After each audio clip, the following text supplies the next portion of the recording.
Good evening. I'd like to invite everyone to our May Garrett County Board of Education meeting. We do apologize for being running late, but our executive content was filled with a number of things this evening that took us a lot longer than we anticipated. But once again, we will try to get everything done in a timely fashion. So thank you for tuning in, those of you that are watching. And with that, I would like for our reigning student member, who's got about one more month with us before he graduates from high school, to lead us in a moment of time.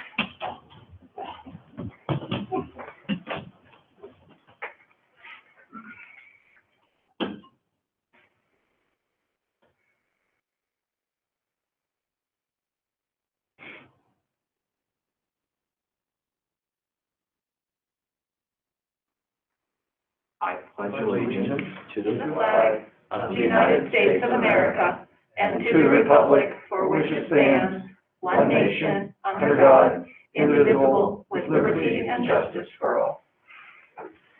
Thank you, Garrett.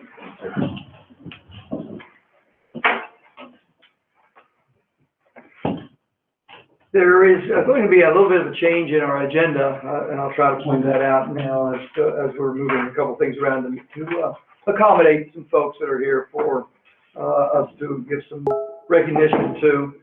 The agenda does have a cancellation on it under Curriculum Instruction Administration. Letter B, the Maryland Accelerates Program presentation has been moved to June. Will not be presented this evening. And I think that was the only change that we actually have to the agenda. Pardon me, there is one small addition after the agenda. I'm sorry, under the approval of consent agenda. After that, the superintendent will make a presentation with regard to funding and a couple of other items that she's going to bring us up to date on. So that will occur after the consent agenda. At this time, we need to approve the public session minutes from April 13th, 2021. Oh, did we not? I told you it was going to be confusing. Okay, we need a motion and a second to approve the agenda. Do I hear a motion? So moved by Rodney. Second by Matthew. Discussion? Those in favor of the agenda with the Maryland Accelerated Program moved to June, signify by saying aye. Aye. Those opposed, nay. Okay, now we'll move down to the public session minutes from April 13th. If you'll take a second and look those over, for those of you that might need to reacquaint yourself with it.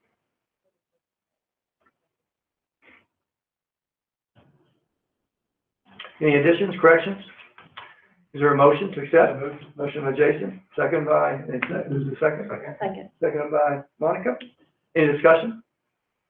All those in favor of the public session minutes of April 13th, signify by saying aye. Aye. Those opposed, nay. And those are approved as well. Okay, we now have some recognitions that we would like to do. So, Jason, do you want to grab the school nurse representative? Mrs. Aiken, she should be up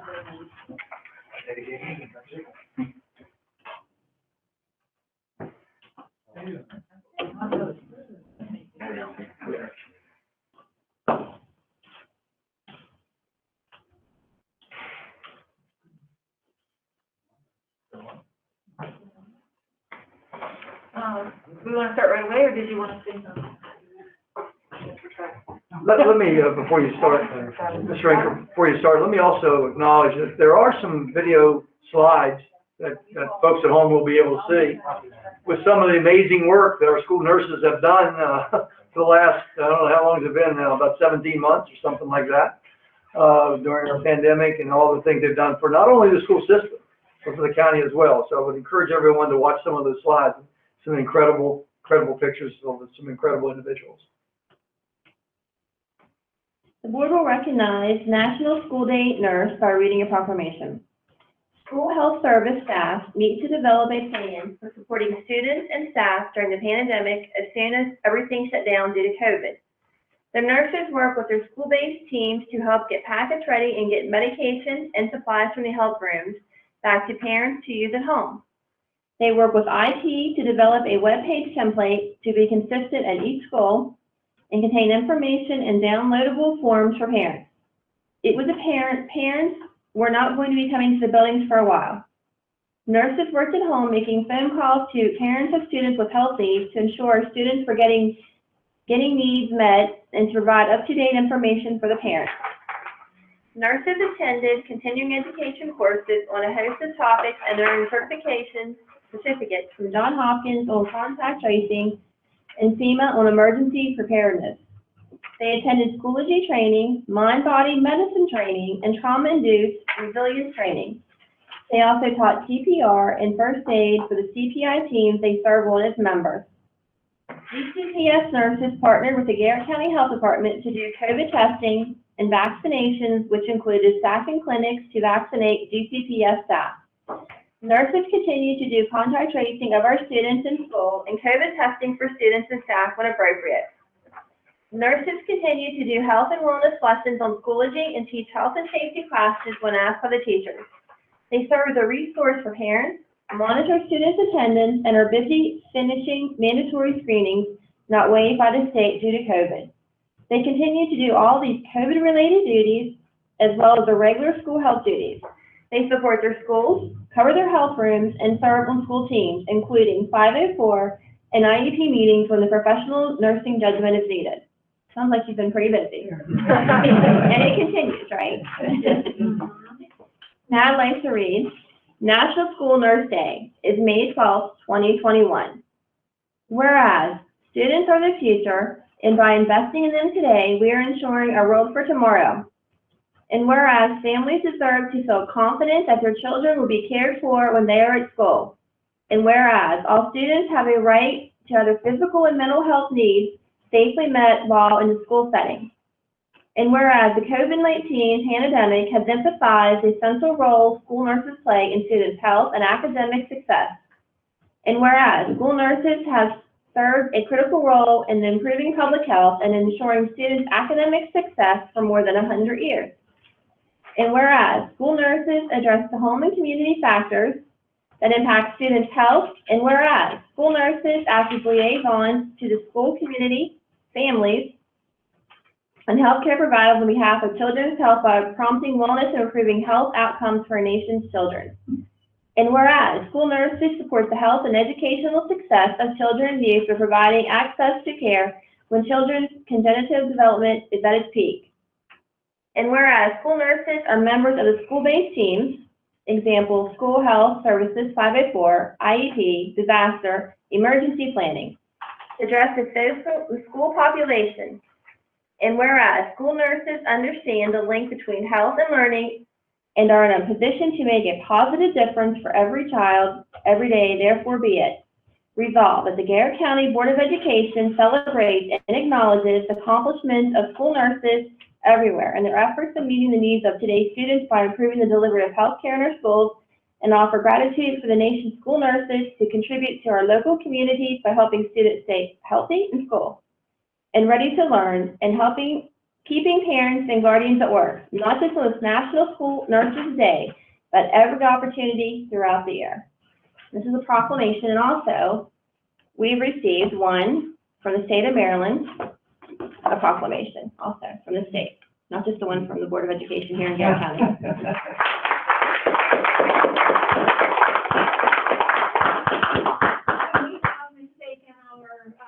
Exceptional nurse manager, and Dr. Lager, the supervisor of pupil services, who is Mrs. Aiken's supervisor and coordinates the school nurses along with Mrs. Aiken.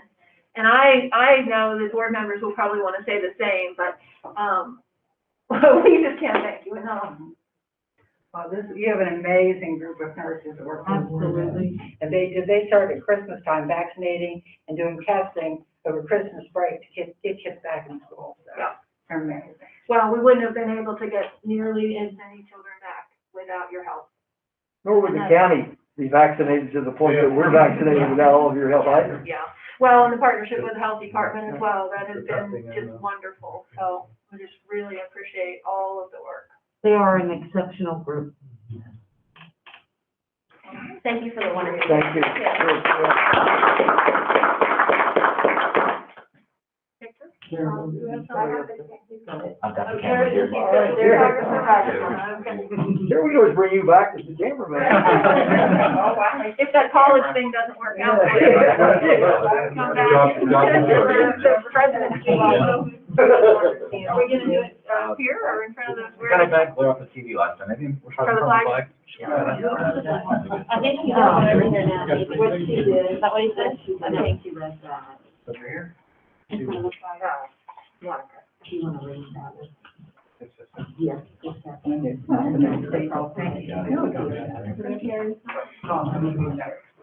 we gonna do next? You need somebody that. Thank you for keeping us up. Why don't you give I'm not sure. What they did this I'll year, get yeah, you. and that's the state one, this is Thank all. you. They can get the state one within the picture. Read our, figure that little. I'm only smiling underneath my mask. Yeah, I know. Thank you. Thank you both very, very much for everything. Thank you, Thank you, Jared. man, very much on behalf of the students. Was this plastic or what?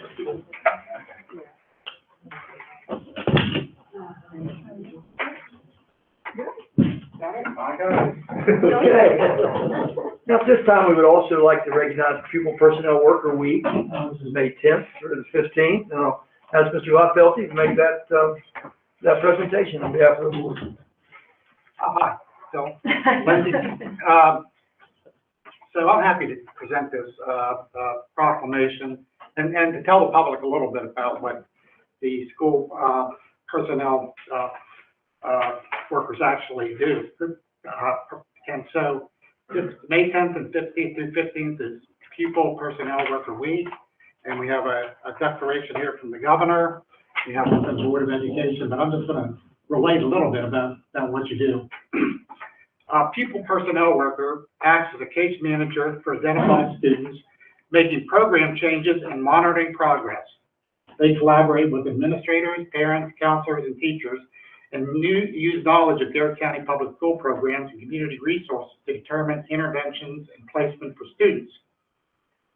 Now, during the coronavirus pandemic, that's shown a real bright light on the work that the Pupil personnel workers do.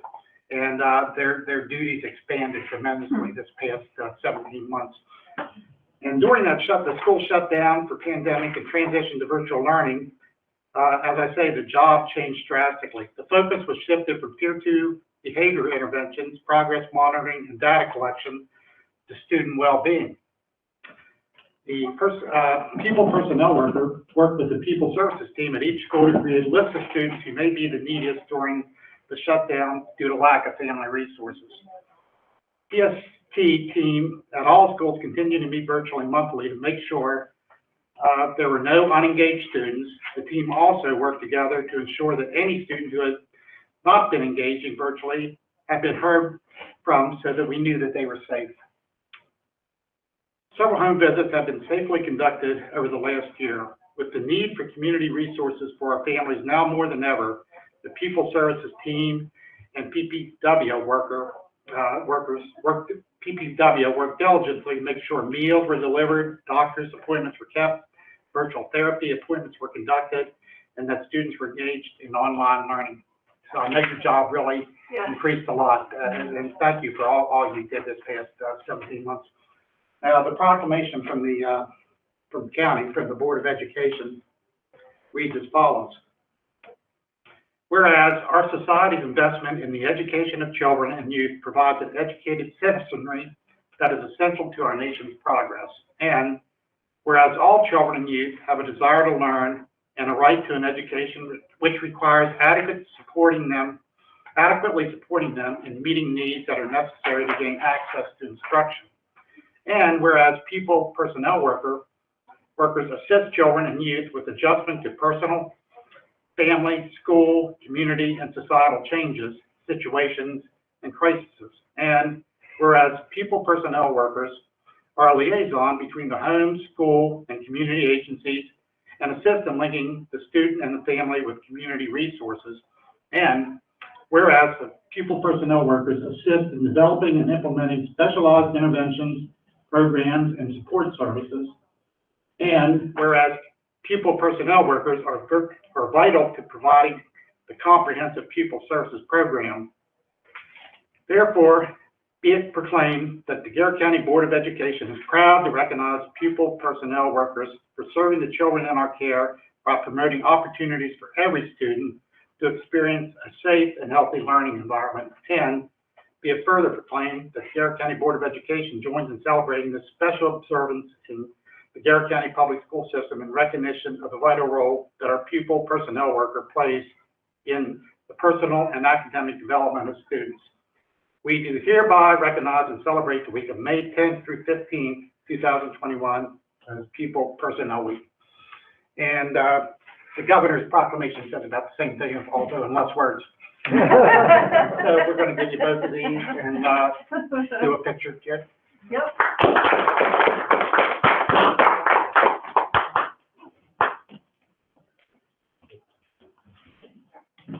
I better put on the mask. And whereas you do it all on the.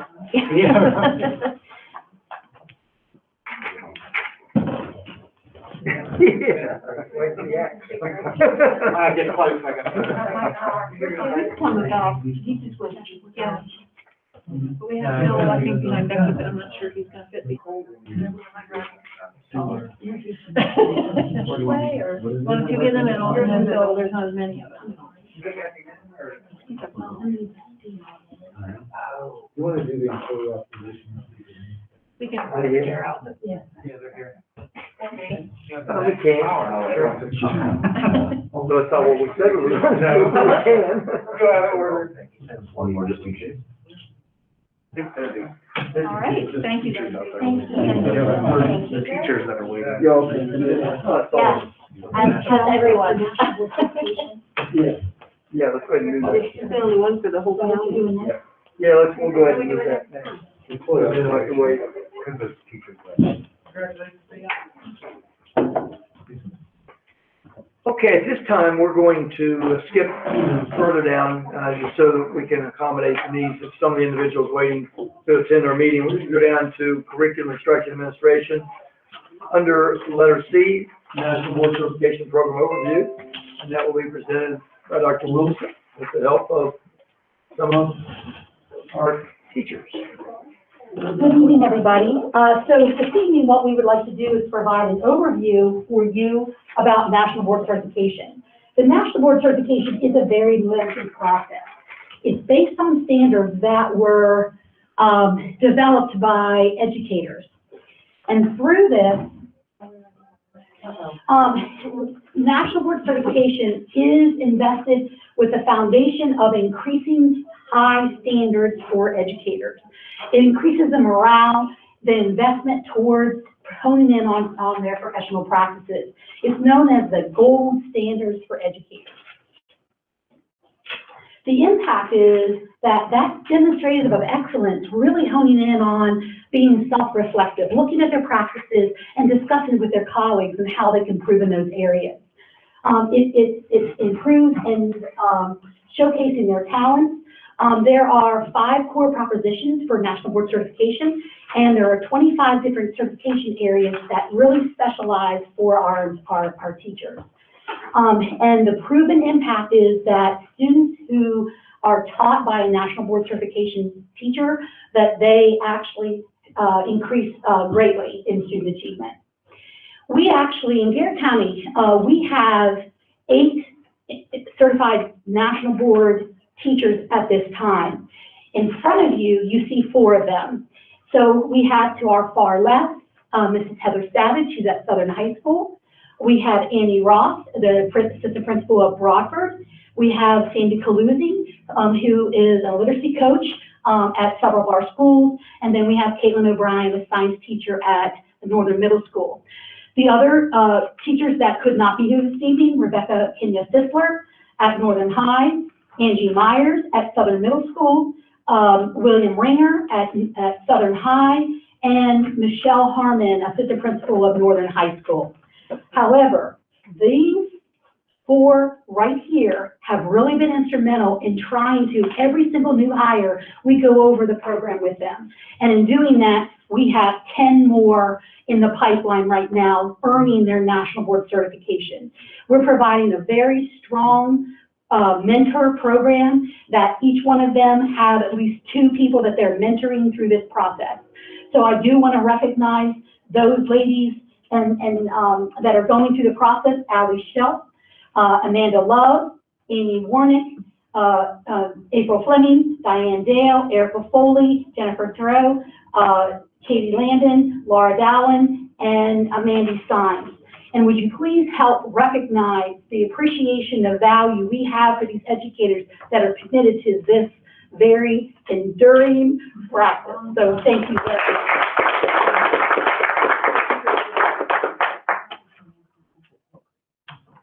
I apologize. Kenya Sisler is at Hickory now. She's at Northern High. So thank you for making that clarification. So, ladies, anything you want to say about the National Board Certification Program? It's tedious, but you apply all of it and it makes you reflect on, kind of what your practices are and how you can change them, and then just the conversation, you know, just us sitting out here just now, just really, it enhances everything that you do. Anything else?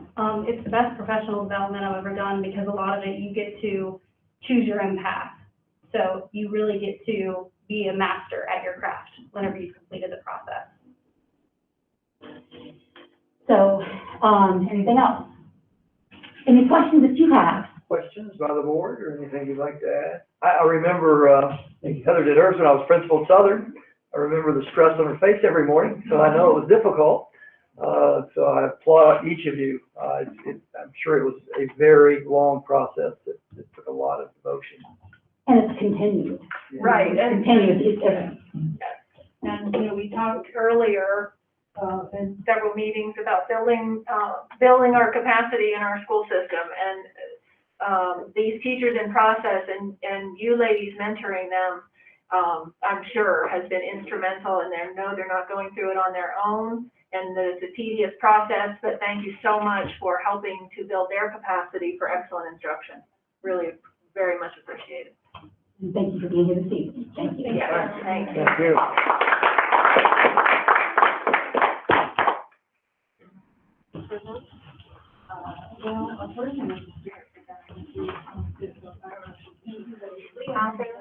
Yeah, we had two students that are doing that.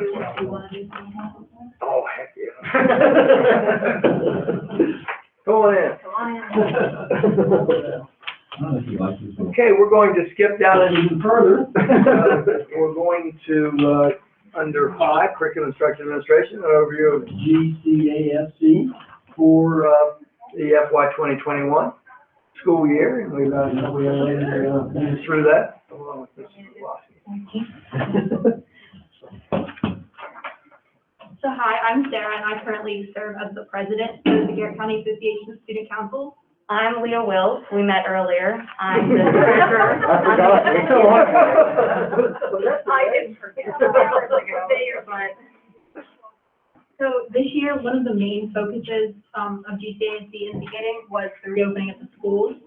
So as you guys were building your plans, we as an organization reviewed them and kind of gave our suggestions to you, and then in the end eventually picked which plan we ended up wanting to endorse.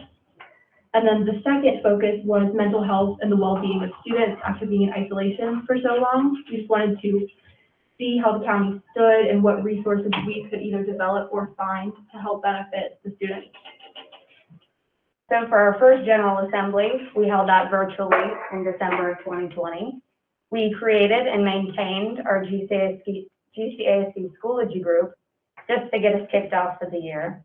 We elected our 2020 to 2021 school year executive board, which included Sarah and I. And then we introduced the difference between GCASC and MASC in terms of how they function and what our role is in those as student leaders.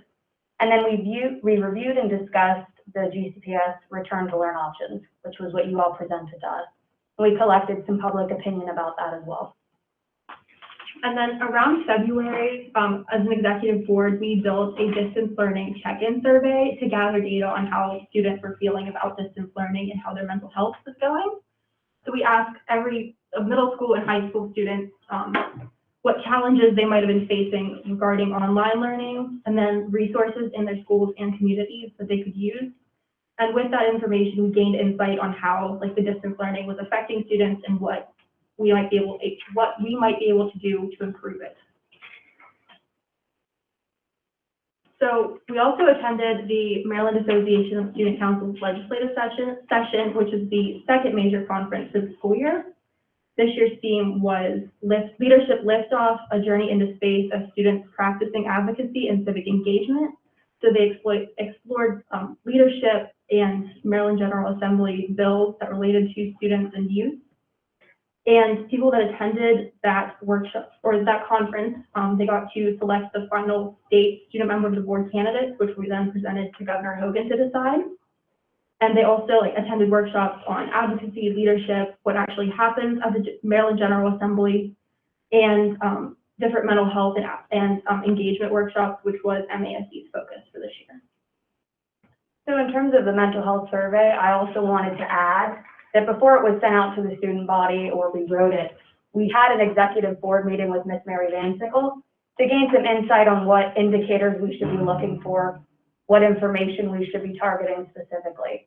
So what we found from that was that a lot of our students were experiencing high levels of stress, which was associated with a higher workload during virtual learning or having to take care of younger siblings, family members now that they're in an at-home setting. A lot of individuals had struggles with lack of motivation. There weren't teachers or peers around them all the time to keep them on track with their schoolwork or to give them the motivation to do it. So then February 17th, we hosted a virtual General Assembly, which focused more on what students could do on their own to manage with their mental health and stress. And we looked at different mindfulness activities that they could do at home.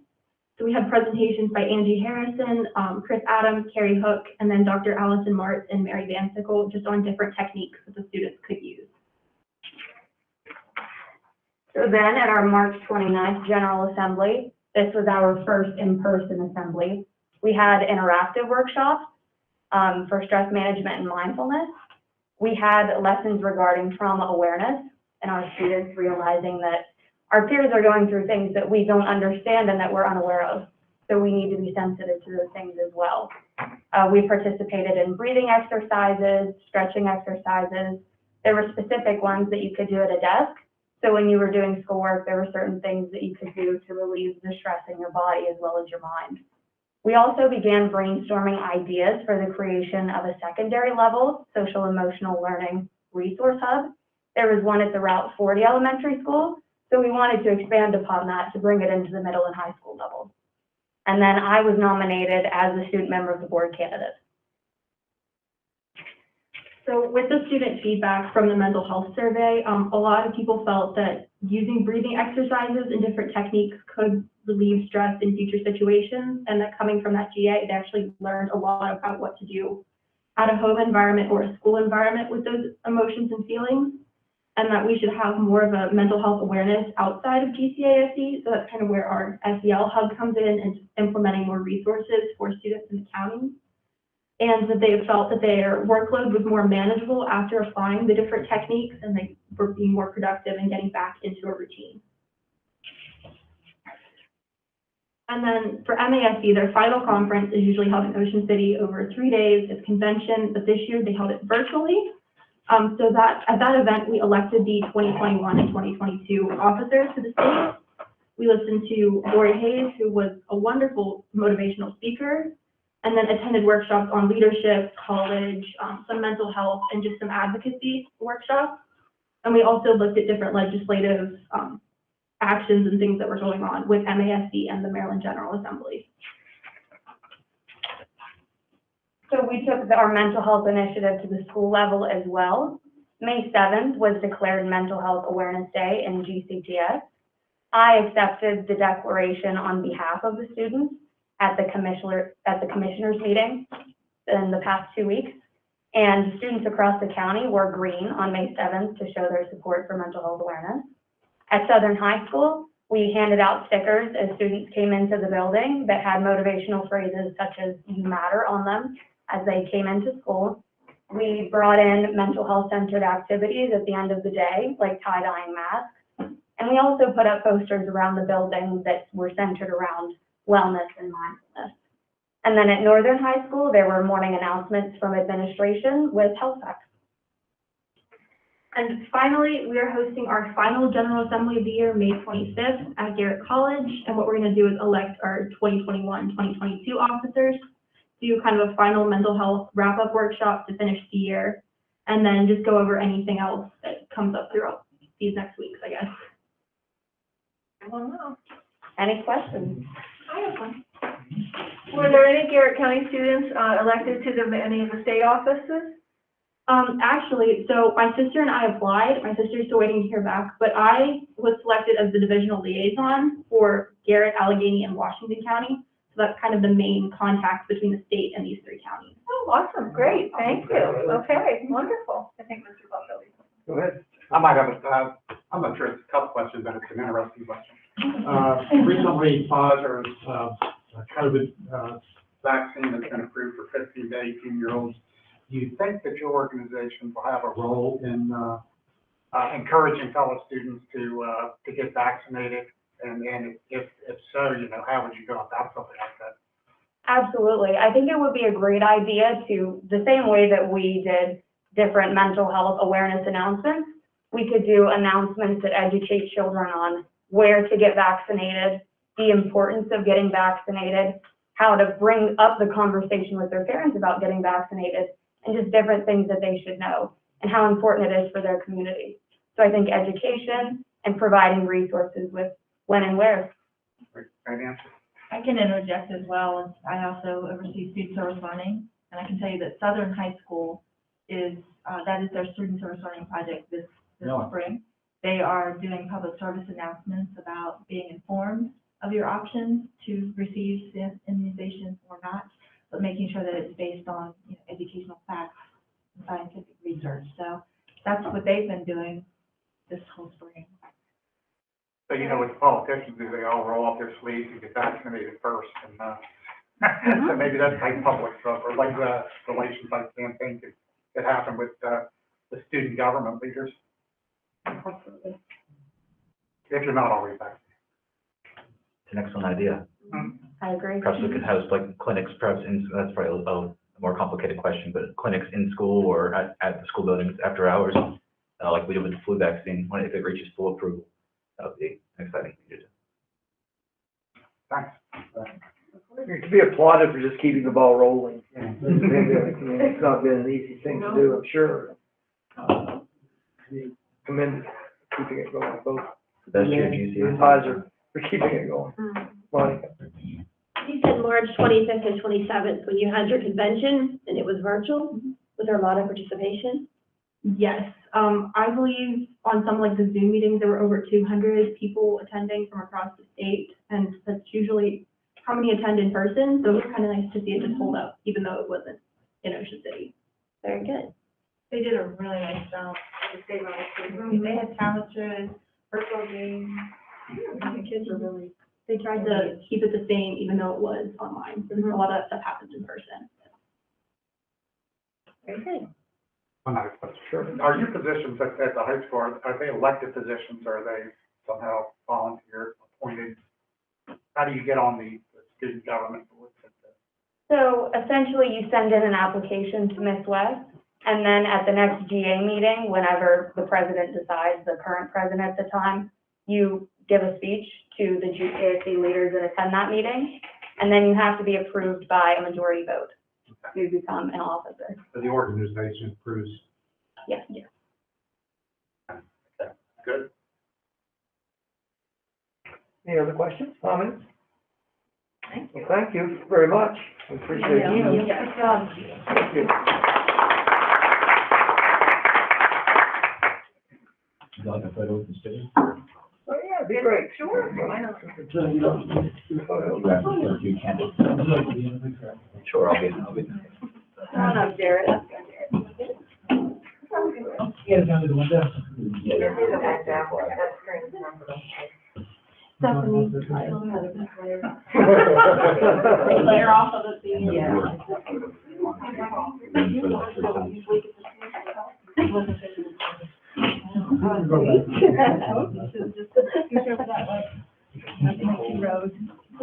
a window here.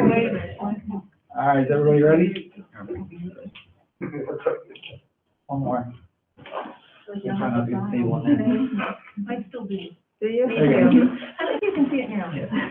That'll be Thank good. you, girls, very Very much. good. Thank you as well. Great job.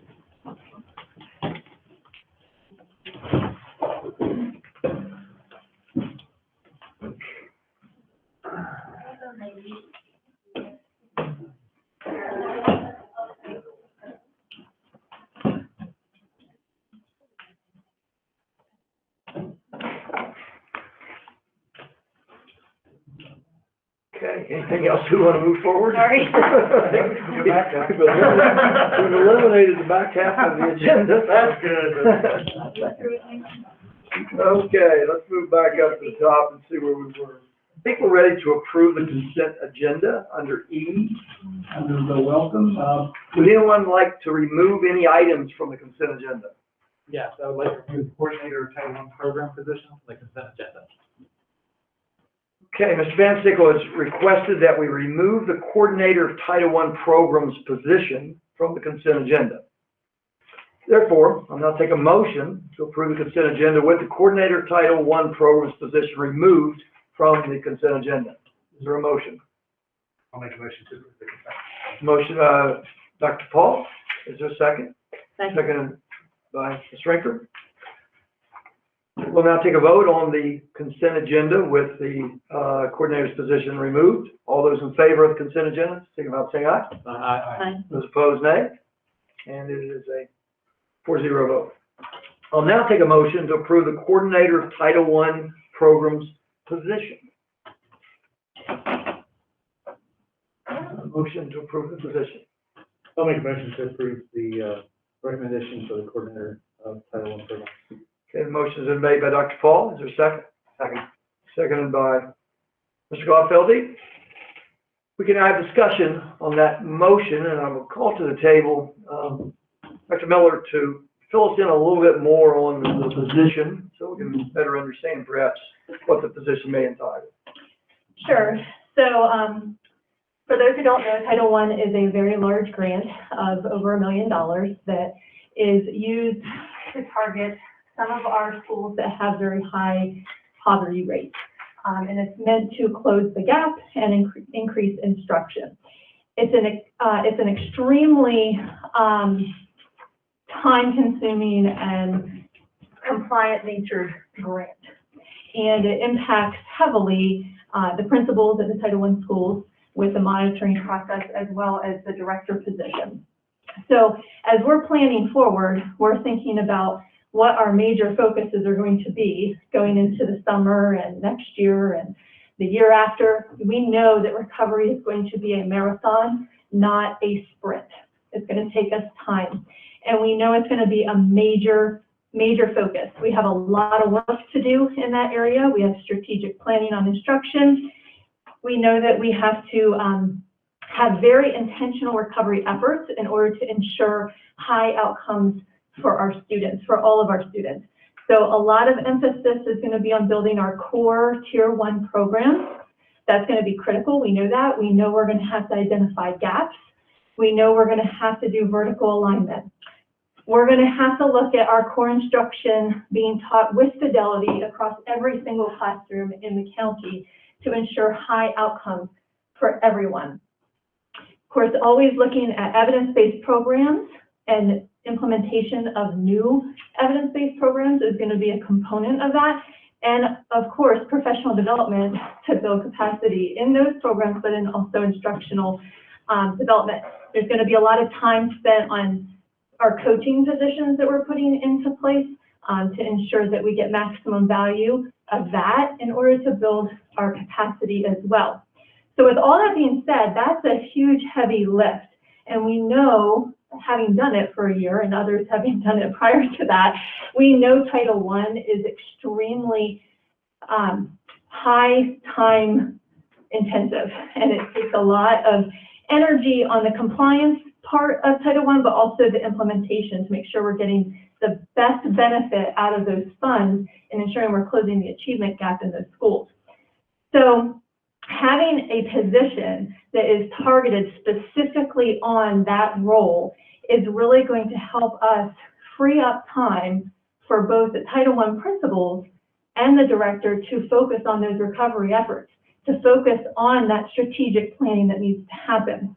Our principals need to be able to be working boots on the ground with the teachers in the classroom, looking for the fidelity of instruction occurring across all classrooms, supporting our teachers, providing professional development, all of those things that we're going to need to build capacity.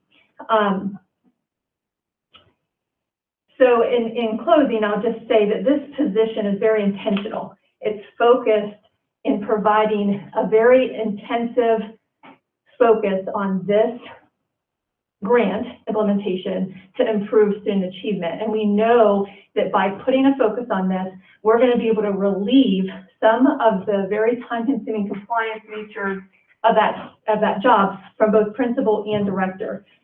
We should be able to provide much more direct support with this individual in the building, helping support alongside the principal, increase efficiencies across the county to make it easier on the principal, less time consuming, so they can focus on the priority work, which is going to be recovery. And then the main time intensive piece of Title I, in addition to the application and all of that, is the monitoring piece. And it's a year-long process.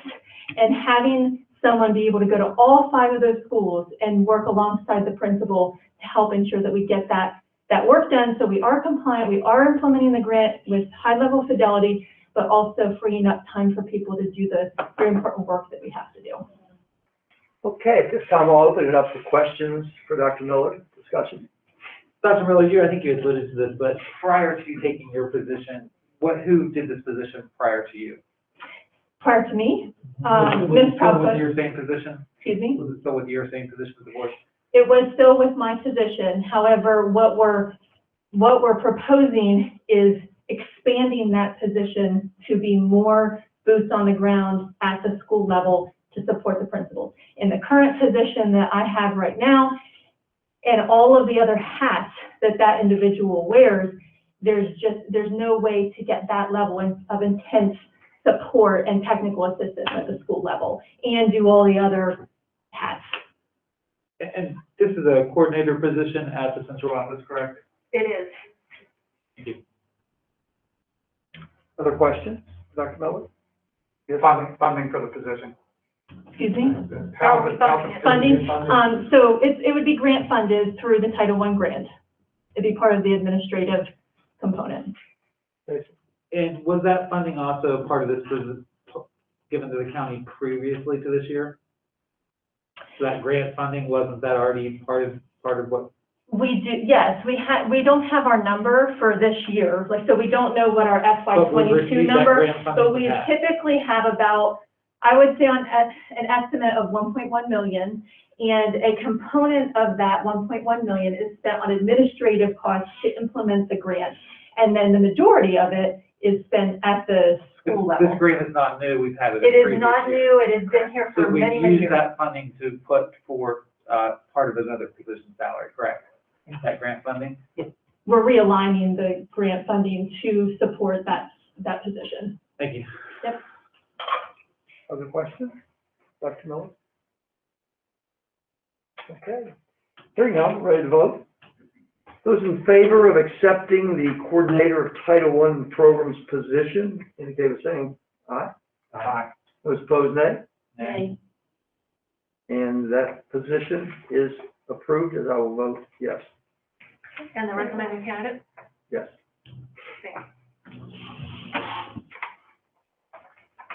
Thank you, Dr. Miller. Thank you. Thank you for your presentation. Okay, we are now going to have an addition, and the addition to that will be the superintendent would like to make an announcement about a couple things, I think, and we'll stick it in right there. All right, thank you. So we balanced the budget, I believe it was voted on last month, and we did have some very difficult decisions to make to balance that budget.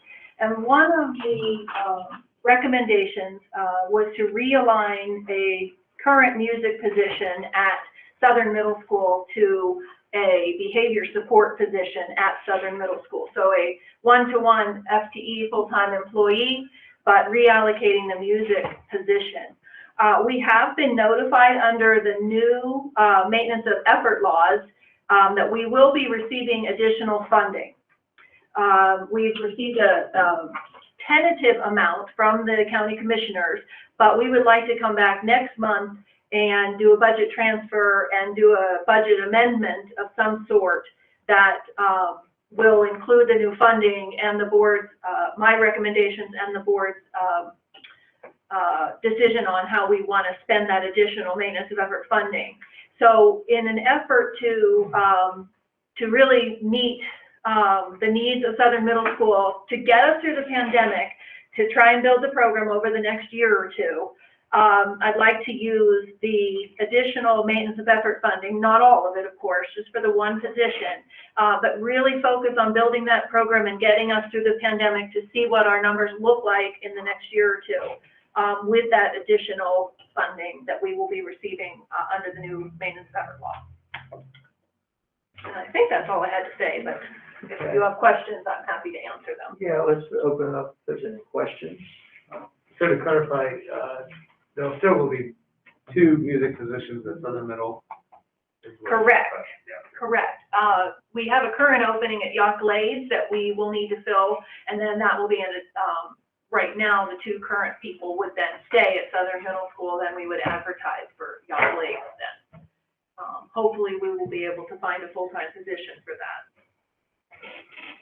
I think it's important to note that that's new information that we just got in the last few days, that we, would be getting a new unexpected pot of money, since we had balanced our budget last month with the money that we thought we would have. This certainly gives us the ability to do some things that money would not have allowed us this time last month, so. Yeah, and thank you, and that is true. I think this board is absolutely, and myself included, I've served on the Garrett County Arts Council, served on the committee for the new Performing Arts Center at Garrett College, and I know I share the same sentiments that we all want to see a successful program at both middle schools and both high schools. Even though there is a declining enrollment, that will mean probably less students, but we do want to take the time to use this position to try and build that capacity. But we are all committed to, of course, maintaining a successful music program at all 4 of our middle and high schools and our elementary programs. Mr. Spencer. Yeah, sorry, I have about 4 questions, if that's okay. Sure. We'll just kind of run through them one by one here. What's the projected enrollment for Southern Middle School over the next 3 to 4 years? Is it an increase or a decline? It is a decline. And by what percentage, do you know, or number roughly, doesn't have to be exact? Well, next year's 5th grade, and I know I have the numbers, next year's 5th grade coming into 6th grade is about the same or a little bit larger. Then our concern is the following year, it is anticipated to drop, thank you very much. It is anticipated to drop, 57 students have already declined, and then our projections are of about, right now, the incoming 6th grade is estimated at 173, but the average over the next 3 or 4 years will be about 146. So 144, 152, 145. So a significant decrease from after this next year. And so that'll take the average class size down for both band, chorus, and general music, correct? It should, yes. And so by keeping the position at Southern Middle School, how do we have a guarantee that that's going to increase our interest in band? Well, So is there a program in place, a project plan in place? What's going to increase that next step to encourage kids to go? Well, I think, what we've tried to do is to build something that hopefully wouldn't be severely impacted with the loss. But now, if we include 2 teachers, we will develop a plan to ensure there isn't a guarantee, but we will certainly be working with our fine arts coordinator, the new principal, and the principal at Northern Middle as well, and both high schools to look at scheduling, at ways that we can build the program to, increase our numbers, to keep that a viable viable program. Thanks, sorry, two more questions. What has been the interest at the elementary school levels that feed into Southern middle schools and band? I know that we haven't had it because of the pandemic recently at the elementary schools, but prior to the pandemic, what was the interest level at our elementary school level? Quite a lot of interest, really. We have excellent music teachers, pre-K to 12, all of our fine arts teachers are wonderful. At Broadford, they do the Orff Ensemble that you may have seen performing, and they also do several other ensembles. And then, of course, at Crellin, they've done the steel drums, and they have the rubbish band. So, and then we have a music program at the other two elementaries in the southern end. It varies, just as it does at the middle school, but I think kids do get very excited to start playing in the 4th and 5th grade. So have we surveyed students or parents to figure out why the interest seems to be kind of waning as they move on to the middle school years? We have. I have spoken to a number of parents as to why middle school students aren't either signing up for band in the 6th grade or staying with the band. But that could certainly be part of our plan moving forward, to do a more formal survey and data gathering on, how we can build the program and find out why they're not, and find ways that we can encourage them to join the program. Great. And if I could ask Dr. Miller one question with her past experience teaching band and music. Can size get too small as far as classes and bands, and what's the detriment of those being too small? Right, so yeah, sizes can get too small when we're thinking about, for example, instrumentation in a band class. The fewer students you have, the fewer people you have playing on a part. So those individuals obviously have to be of increased competency to be able to sustain that on their own, rather than when you have multiple students on the same instrument on a part, they help each other carry it together.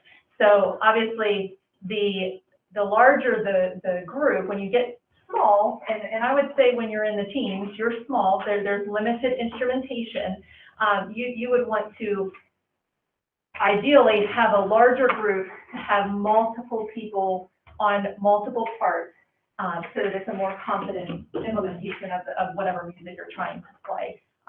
The smaller you get, the fewer people you have on each part. So you want a strong instrumentation in any presentation that you do. Great, thank you. Questions, thanks. Any other questions, Superintendent? From your experience, how large is too large? Managing that many middle, I know how I was in middle school. Yeah, so I taught middle school. I taught 6th, 7th, and 8th grade band and 6th, 7th, and 8th grade choir. And I had marching bands at that age, and oftentimes combined groups. So some of the extracurricular stuff that I did was easily in the 50s to 60s. At a concert, just one night, or multiple nights, depending on the situation. I had 180 kids in my program. So you had to manage a lot of students. Now, do I think there should be 180 kids in a class? No. But I have had classes of band and choir ranging from 35 to 45 without any trouble. And I know other fine arts teachers who have. I also know that those class sizes have existed at Northern Middle School and also Southern High School in the performing arts area at times, and it's been very successful. So it can happen, and it can be done very successfully. But, obviously you have to look at your composition of the class, who's all in there, and eventually you could potentially, get to the higher end. But I think 35 to 45 is very doable. Any other questions? Okay, so next month we will have, I'm sorry. That's okay. You sure? I don't have a question, I just have a comment that it's nice that we could find the money to make sure that we can restore this position, because I think right after the pandemic, we're gonna have to come up with innovative programs and the ways to enrich a music program to encourage students to get into band. It's really our high school bands depend on that theater system.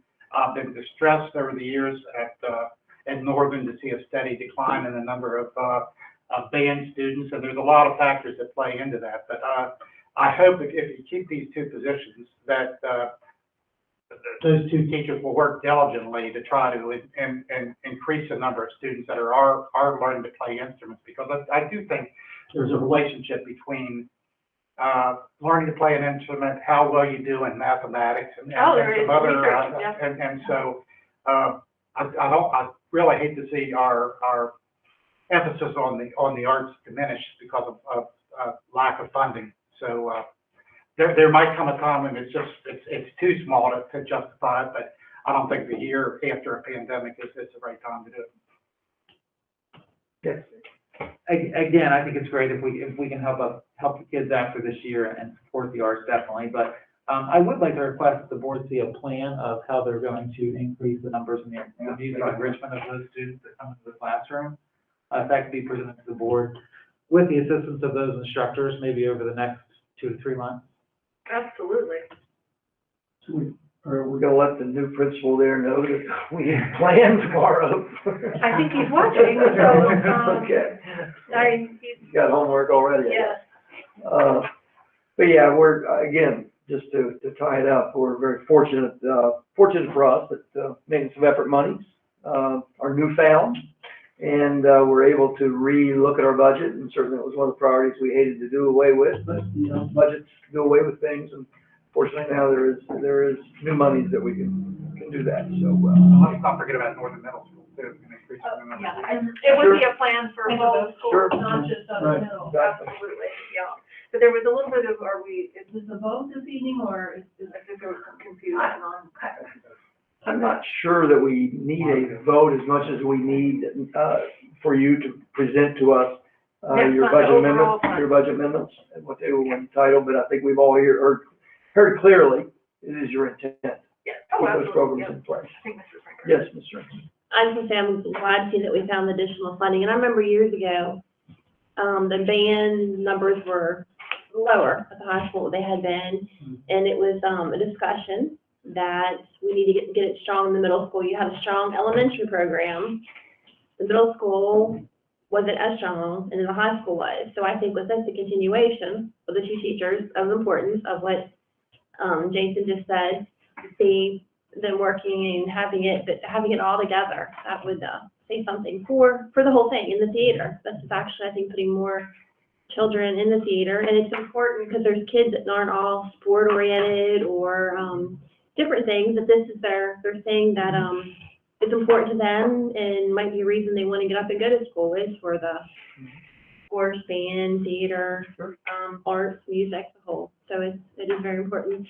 And when Dr. Miller's talking about when she was at a different county, I don't think we actually have a classroom. There probably were larger classrooms where you came from, but I don't think we could have 35, 45 kids in our classrooms, could we? Right now with the COVID, because you really was watching your safety and stuff? Not with COVID, because right now the COVID restrictions require you to be 6 feet apart, and if you're a trombone player, you gotta be 9 feet in circumference. However, my classrooms at the middle school that I was in would be comparable to the Southern High School, band room. So, Yeah, the band rooms at the middle school will come to that. Yeah, the nice thing too is we have a nice new performing arts center that our county has, and then we're hopeful that, middle school students, high school students, and the elementary students, we're partners with that.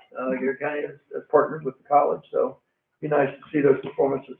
yeah, there's already plans, I'll just tag on to that, there's already plans to that. We had a fine arts meeting, just a little while ago, it was a small group meeting, but there's intentions for the fine arts fair to be there next spring. There's also intentions for several plays to occur there, and then depending on what the high school programs and middle school programs do in the band and choir area, they could be tagged in there too. But they're looking at a soft opening, March to April, and so we do have plans to do that. Good. Yes. It makes me think of something. I wasn't at that meeting, but the Fine Arts Committee, and they said one concern, and maybe this is something we can put into the budget, with some of this additional funding, a little bit extra money for transportation, because they said, our students be going down there, it's closer for northern than versus southern end students, sometimes when they're staters to high school and elementary school would go, and it's a little bit more driving distance, so we might need to put a little bit of pot of money in for transportation to make it more easier, accessible, to be able to utilize the facility, but it's going to take a little bit of money to transport them there. for the debt. That would likely be collection. in next year's year's fiscal budget. year budget, because the soft opening isn't even until the following spring. Next year. So it would be, we will build that into, we've talked about that. We get X amount of days we can use it, so make sure we have our kids Paying there. somebody, exactly, yeah. I think we're all committed to getting our kids there, it's gonna be very nice. Okay, well, thank you for Okay. that, And we'll come back again, next month. Again, that was a wonderful new addition to our budget to find that we were getting some extra money. Closed session starting now, followed by the announcements. Did we approve the public session minutes? Yes, we did those earlier. All right, okay, closed session.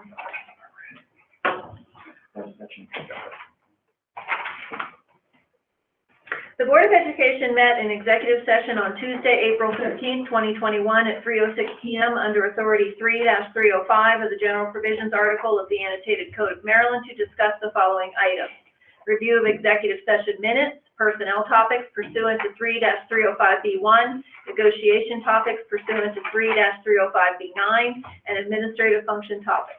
Jason Van Sickle made a motion to move to executive session, and Matthew Paw seconded the motion. Thereafter, the board unanimously voted to close the session with a yea vote from Rodney Glotfelty, Monica Rinker, Matthew Paw, and Jason Van Sickle.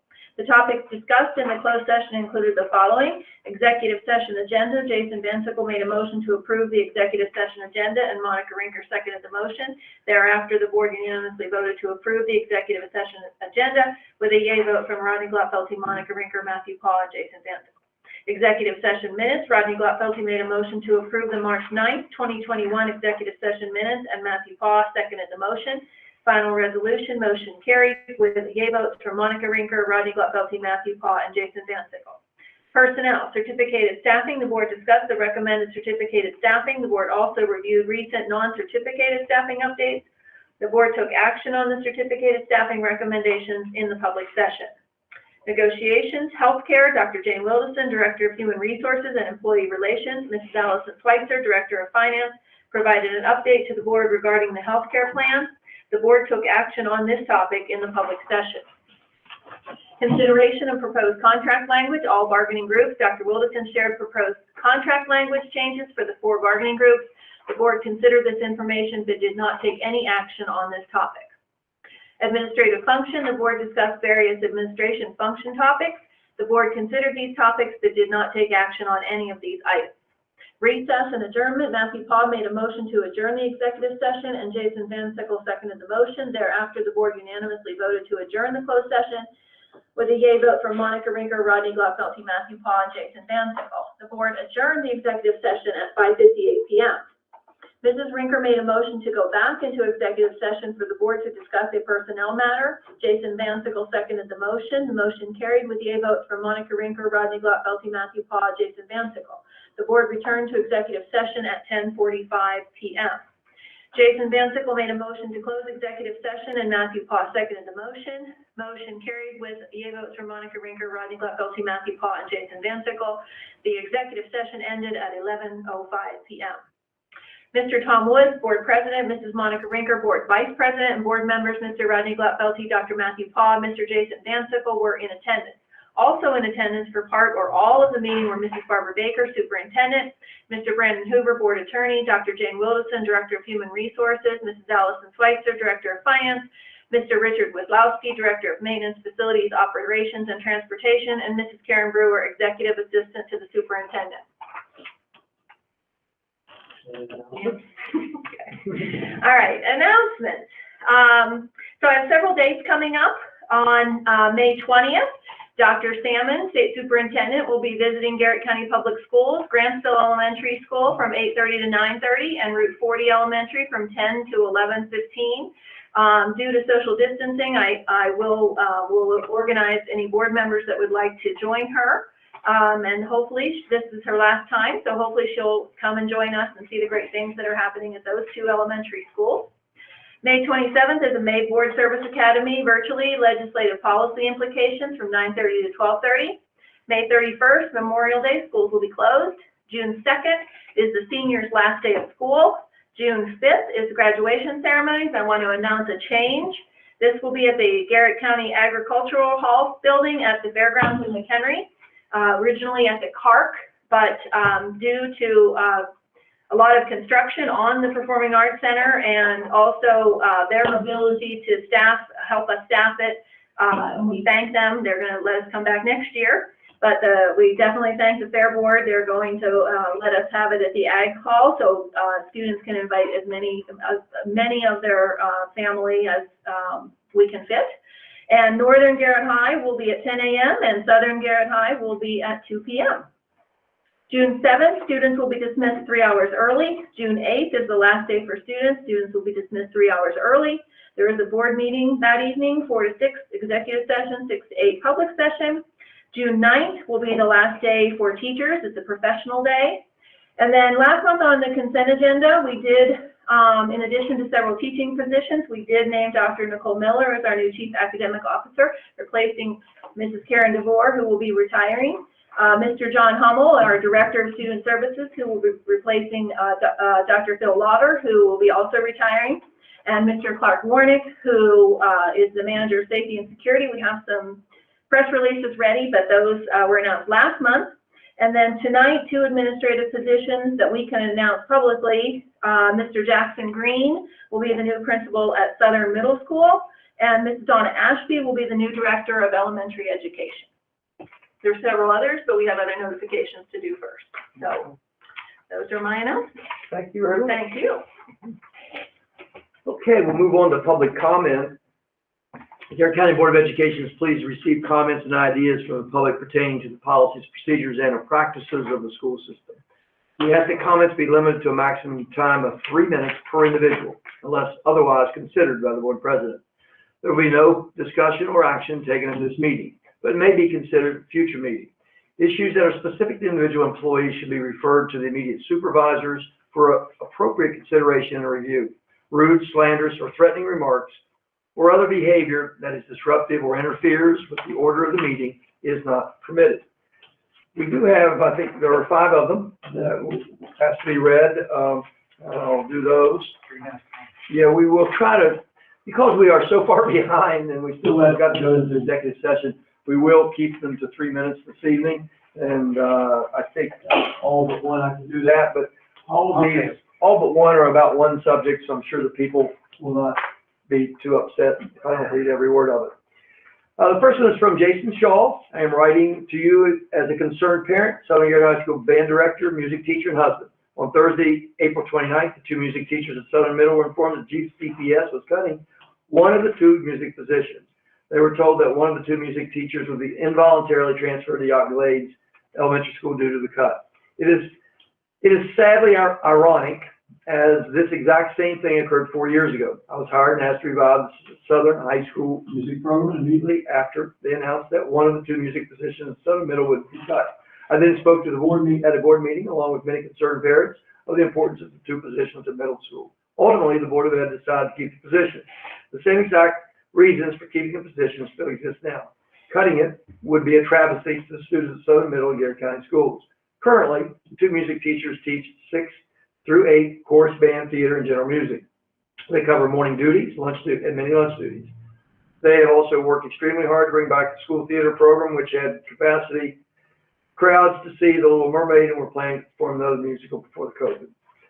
To take away one of those positions would greatly reduce opportunities for Southern Middle students. They already have limited opportunity compared to other schools in the state. Strings, dance, digital media, etc. not offered.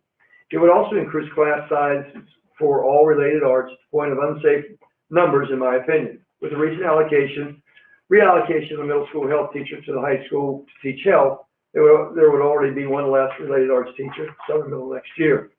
A small group of county fine arts teachers met last Wednesday on how to improve and reach goals to better meet COMAR regulations.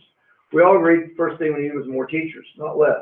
I think the data actually shows this better than my own words. I was able to obtain class size from the related class arts for the 3rd quarter as well as the 4th quarter. I'm unable to read that data because it's in a data table, so I'm going to skim over that. I was provided the following information above from the middle school staff who received these numbers from the current middle school principal via the return virtual students classroom number spreadsheet. And because I'm going to run out of time, I'm going to move down to a couple of other paragraphs. With all this happening in the world, including Garrett County students need outlets Now more than ever, we should be looking at ways to provide them with more opportunity due to the fact that COVID took away much of the world from them. Not all of them will play sports. I have seen in the 4 years at high school how well arts can allow students to successfully grow and mature. Some are now current music majors at Frostburg State University. To address behavior further, I have personally witnessed students who were struggling in middle school and with behavior and who are now leaders in the band and theater program. Finding an outlet such as band, chorus, or theater can provide a student a pathway to maturity and ultimately successful in life. By limiting these opportunities in arts further, I believe, will do more damage than good. I also don't fully understand why it has been decided to reallocate the music position to some sort of behavior coach position. At a previous Board of Ed meeting, Southern Middle recognized for improved behavior statistics and data. If that's true, there is no need for another position. To my knowledge, Southern Middle has hired new behavioral position this past month. Okay. Thank you, Jason. I'm sorry that we could not get through everything, but we have decided as a board that we will only read them for 3 minutes going forward from the new year. Savannah Hamilton, you're members of the Board of Ed. You do not know me, but I'm a sophomore at Southern Garrett High School. When I heard that a music teacher position was being cut at Southern Middle School, I knew I had to do anything in my limited power to stop it. One single small voice can be meaningless, but I hope that the cry of many voices might dissuade you from this decision. This small town has very limited outlets for lovers of music and arts. The schools are a way for the youth of Garrett County to learn to grow music. Cutting a position from the music department is wrong and denies students a vital resource that would benefit them on every stage of their lives and not just in the classroom. As you can see by the Southern Garrett Marching Band, there are many talented student musicians involved. Many of these students are middle schoolers, and taking one of their music teachers is depriving them of their musical education that they want and need. Time and time again, the school's music department gets the blows from the budget cuts, tossed to the side, never getting a second thought. It's time that we stand up for what is really best for the students. Besides our voices, we're powerless. Through the pandemic, the world has failed its youth. Cutting one of the music teachers is the last thing that we need. Not only is it bad for the students and the band programs, it is also bad for teachers. Having that many students in one class would just lead to more behavior problems. The middle school only just got their own theater program, and this would destroy it. The theater program has been amazing for so many students. I know when I was in my first year of middle school, for the theater program to be created was the greatest blessing ever for me and many other kids. Not all students are sports oriented, and the theater program gives them positive after school activity for them to make friends and discover their passions. If you were to cut a music teacher position, the theater program at the middle school would be gone. We are living in the 21st century, and yet the educational system model remains in the 19th century, favoring academic ability and the glorification of sciences and math over the arts. If you reduce the academic menu to steak and potatoes, you risk giving bored teenagers and the message that school means repetition and drilling. School should not be a prison. It should be a safe place to learn and grow. Most of the students are highly talented, brilliant, creative people who think they are not because of things they are good at school are not valued. Stop throwing away words like innovative and creative and start modeling that behavior yourselves. Our music program at Southern has never been more alive with Kendra Bernard, Aaron White, with the teachers involved in the music program.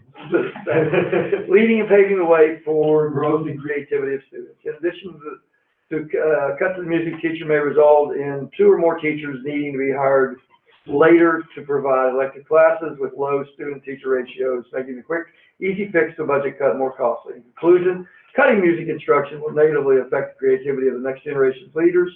So now is the time to start advocating for what is really best for the students. The students are the priority, not the money. Sincerely, Savannah Hamilton. This is from Charlie and Jude McCloskey. Dear Tom, thank you for taking the time to read this letter. On behalf of Samantha Funding the Arts, Jude and myself would like to express the concerns about the possible cutting of music position at Southern Middle School. First of all, our concern is for the music program itself throughout all Garrett County schools from kindergarten through 12th grade. We believe music and art should be an integral part of every student's education. Students have shown that children who participate in the arts perform higher in their other non-art related classes and have fewer behavior issues. We are very excited when Southern High School received when Southern High School's band program was revived by getting, Now by getting rid of one of Southern Middle music-related arts teachers will not only be detrimental to the band program at Southern Middle, but will in turn be detrimental to the growth of the high school band program. Samantha Funding the Arts has poured tens of thousands of dollars into the music and arts programs within the Garrett County schools to support and encourage the arts, teachers, and students. Our mission is to see that these programs grow and thrive. If we do not have the teachers within the arts to support the students and nourish interest and passion for the arts, then our efforts will seem futile. Another huge concern we have is that if the position is eliminated and the number of students per class that were shared are correct, then that would, in our opinion, put the teacher-student ratio much too high. We also believe that this ratio would cause students to suffer during class instruction and with one-on-one instruction. We sincerely thank you, the rest of the board members and the school administration, for all that you do for our kids in our schools. We do believe that we all have the best interests of our kids at heart. Sincerely, Charlie and June McCluskey. On behalf of Samantha Funding the Arts. This is from Michael Henderson to the Board of Education, Garrett County, Maryland. Recently, the public was invited to review and comment on selected history textbooks. These textbooks were represented by public display at the Board of Education building, high schools and middle schools. A vote is scheduled to accept or reject these texts on May 11, 2021. The purpose of this message is to ask the board to do neither and delay this vote until the next meeting. This delay would instill no burden on the school system and allow greater review and input from the public. The rationale for this request is, I believe, review the books received limited exposure. Although announced at the previous board meeting and advertised on the board website, online review of the text was slightly less than useless. Online review consisted mostly of proclamations of the publishers, slick presentation of how wonderful the product they sell are. Examination of text and video was impossible. On the Board of Education website, there was short-lived exposure before being relegated to less prominence as new posts buried the notice to deeper into the menu, while at the same time bad weather from the cold and rain discouraged outside travel. Reviewing textbooks in the hallway of schools and Board of Education buildings also tends to discourage parental review. Textbook reviews within the school buildings require trips to different schools at different locations. All the while, the selected locations severely limit the possibility of working parents or those without private transportation from seeing the material. Personal efforts only afforded about 2 hours of reading, mostly concentrated on the high school's history book reconstructions present, with a cursory review of the text world history. Videos and linked materials are not available for parental review. My general impression of the American history presented in this book is a dour vision of American history. I had an overall sense that very little to suggest pride in country or patriotism. As the middle school text, we were simply located reviewing these books was not possible. 2 hours of reading of 2,000 plus pages of text is hardly adequate. While the text remain without view, what is asked of the board is that these materials be placed in public display at the library to allow working parents and those with limited transportation the opportunity to view the materials. The board has done so in the past of other textbooks. It would be greatly benefited the community at large to continue this practice. Thank you, Mr. Henderson, for your comments. Laura Dalen, respected board members. I have been a music teacher at Garrett County for 20 years, and next year I will be the parent of 3 Southern Middle School students. I'm disappointed, discouraged, and disheartened by the decision to reduce the music staff at Southern Middle School next year. As a teacher, I have recently felt that we finally have turned a corner towards building a positive momentum of our music programs in our county. The recent Atlantic Coast Championship winning Southern High School marching band is proof of the strong foundation of the elementary level, consistent instruction through the middle school years, and positive leadership at the high school yields results. By the way, that's not regional or state champions, that's Atlantic Coast champions. More importantly, as a parent, I would like to know how the middle school plans to maintain band, chorus, general music class offerings with the same frequency and duration as they have now with half the staff. I have seen firsthand how devastating it is when we only offer band over half the year. Muscle memory is a big part of playing an instrument, and progress is just lost when the class doesn't meet the other half of the year, not to mention motivation and momentum. I know that my personal children will suffer if they don't have band class all year long. Thank you for taking the time to read my letter. I do hope you will reconsider your decision. Our students deserve it. And thank you, Laura, for your comments. And that concludes the public comments that were sent to the board for reading. And once again, I think it's important to reiterate for those that perhaps just got on board and heard the concerns about the music program. Due to additional funding that was just given to us through the maintenance of effort, the superintendent has pledged to keep both music programs at Southern Middle School alive, and we're hopeful that that will bear some great fruits for the future. Okay, with any voice left, we'll move on. The employee observation and evaluation application will be presented by Ms. DeLore.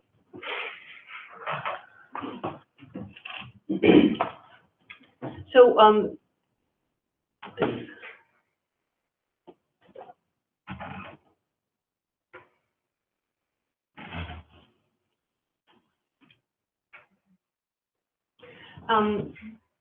someone on the board had inquired about the TPE. We refer to it as the TPE, that stands for Teacher Principal Evaluation.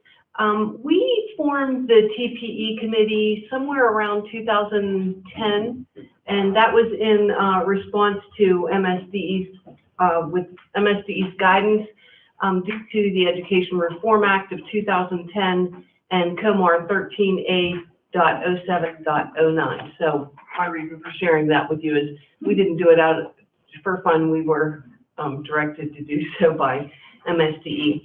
Originally, our beloved Keith Harvey chaired that committee and was doing just a fine job of it. I was a member of the committee as a principal, so I've been part of the committee since its inception. When Keith left and it went over to the new HR director, he handed the committee over to Mrs. Baker, and that's where it really seemed to take flight. And that led to a lot of PB in the area of, that's when we started our SLOs, our student learning outcomes, and our and the evaluation process as a whole. We just started doing a tremendous amount of PD in that. Then, with the arrival of the amazing Eric Kosner, I'll sing his praises throughout this presentation. The app for the teacher observation and evaluation was developed. We had already started using the new evaluation. It was a paper form, and we did it on an Excel sheet. But then Eric and his expertise parlayed that into an app, and that eventually became an app portal where a number of other apps are housed. That helps with it houses all the data from all of the observations and evaluations, and it helps facilitate the process, which you'll see in a couple of slides. The teacher observation app then was piloted for a year at certain schools. We piloted it at Northern Middle School when I was there, and I think at least one other school, and then the following year, full implementation. The TPE committee continues to meet under Mrs. Baker's leadership, and that's when we were going to all of those educator effectiveness academies. I don't know if you were still around then or not, no. We were going to all those educator effective academies around 12 and 13, and we continued to work on the rubrics where we added the SLOs, and we revised the app, the teacher app, in 2013. The teacher app, then, the first icon is the teacher app inside the portal. The second icon is the principal evaluation, which we did in 2017. The principal observation evaluation system was revised again, and then we piloted it 1 year. And then, so the first year when we piloted it, directors gave the principals the option of having their evaluations done on the new tool or using the old one. I think almost all of them, if not all of them, did use during the pilot year, and then the full next year we went into full implementation. Again, significant professional development was done throughout 2 school years with principals. We had, Ed Mitzel and Brian, can't remember Brian's last name, came from MSDE several times to do, PD with the principals group on that. The employee observation evaluation system is now being completed. That's the last icon, which we'll talk about here in a minute. This next slide, it's just to kind of jolt your memory, those of you who've seen it before, because this has been shared several times previously, but this is just kind of gives you an idea of what it looks like inside the app. The teacher evaluation is based on the Charlotte Danielson model, so you'll see domain 1 is planning and preparation, domain 2 is classroom environment, 3 is instruction, and 4 is professional responsibilities. And again, over the years, we've had to make adaptations to the model. Anytime we make an adaptation to anything having to do with the TPE, the committee has to meet. We can't just meet as an executive committee and say, oh, we're going to change this or that about the evaluation or the app. It has to be done through the committee. So this slide shows you kind of the timeline of how it happens. The app takes care of all the sending of the emails and stuff like that. So it's a paperless process, and the principal does the observation or evaluation in the app and submits it. The teacher then gets an email to review it. So the teacher has already reviewed it when then they come to the principal's office to talk about it and sign off on it and comment on it. The app sends emails automatically to collect the required signatures. Again, it's all paperless. And this screen just shows that timeline. And this is not the principal evaluation timeline, it's just the teacher evaluation timeline. When the app sends the email to any individual, you have the option to make comments when you're signing. You always have that option. The new principal evaluation is based on Can I ask you a question? Sure. And please, anybody else? Can the teacher sign off on a request not to have a conference with the principal? No. A conference is mandatory to go for.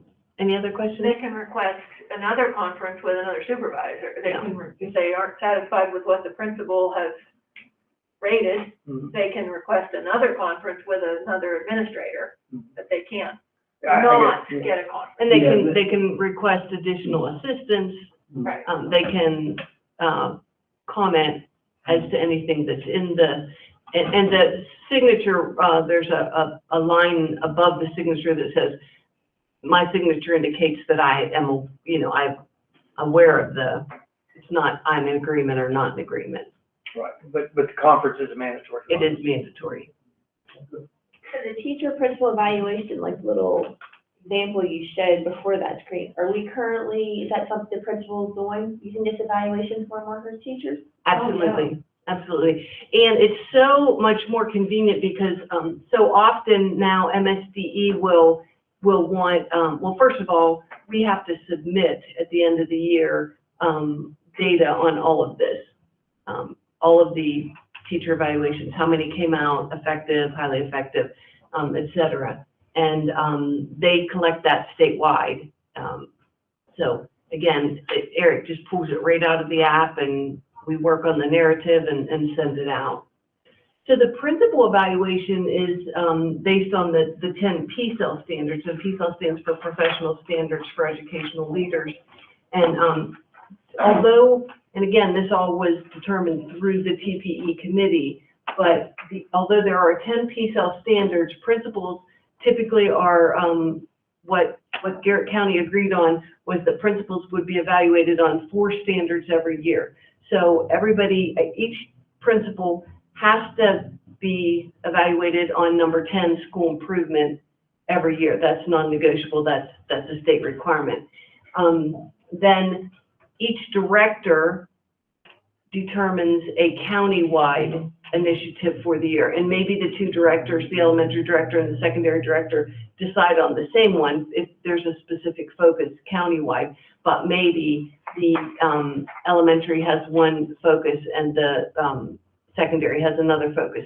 Then the two additional standards that are evaluated each year are determined between the principal and that director. And this screen just shows you where the director goes in and clicks on which standards will be used for that year. And this slide shows you, this is just a mock-up because we haven't, oh no, this is, well, there's something that's new, but this shows you the, not a specific principal, but that you'll see that the first one was school improvement, the countywide focus. It doesn't show you which one it was, but that's the countywide and then the two individuals. Then the student performance, Garrett County uses the star rating, which we don't have now because there wasn't testing from the last 2 years, but that's going to have to be an adjustment. But one thing I wanted to point out on this slide is that this is new this year. See where it says observation conference dates are optional for the 2021 school year. And then there's a button to add a date for the conferences, I'm sorry, for the observations and the conference. If you recall, we never really, for our principal evaluations in the past, we've never had recorded throughout the year observations, and the state is requiring that, so we added it to our app to prompt directors to put those dates in. So the new employee app has a goal setting and supervisor approval. So this is a place where the employees will go in and set their goals for the year. And again, this is what we will be piloting coming up in the next school year. This is the newest development in this app. So between July 1 and September 30, depending on which different departments will have different timelines because of the just the nature of their business. And but the employee goes in with their director or direct supervisor and sets the goals for the year.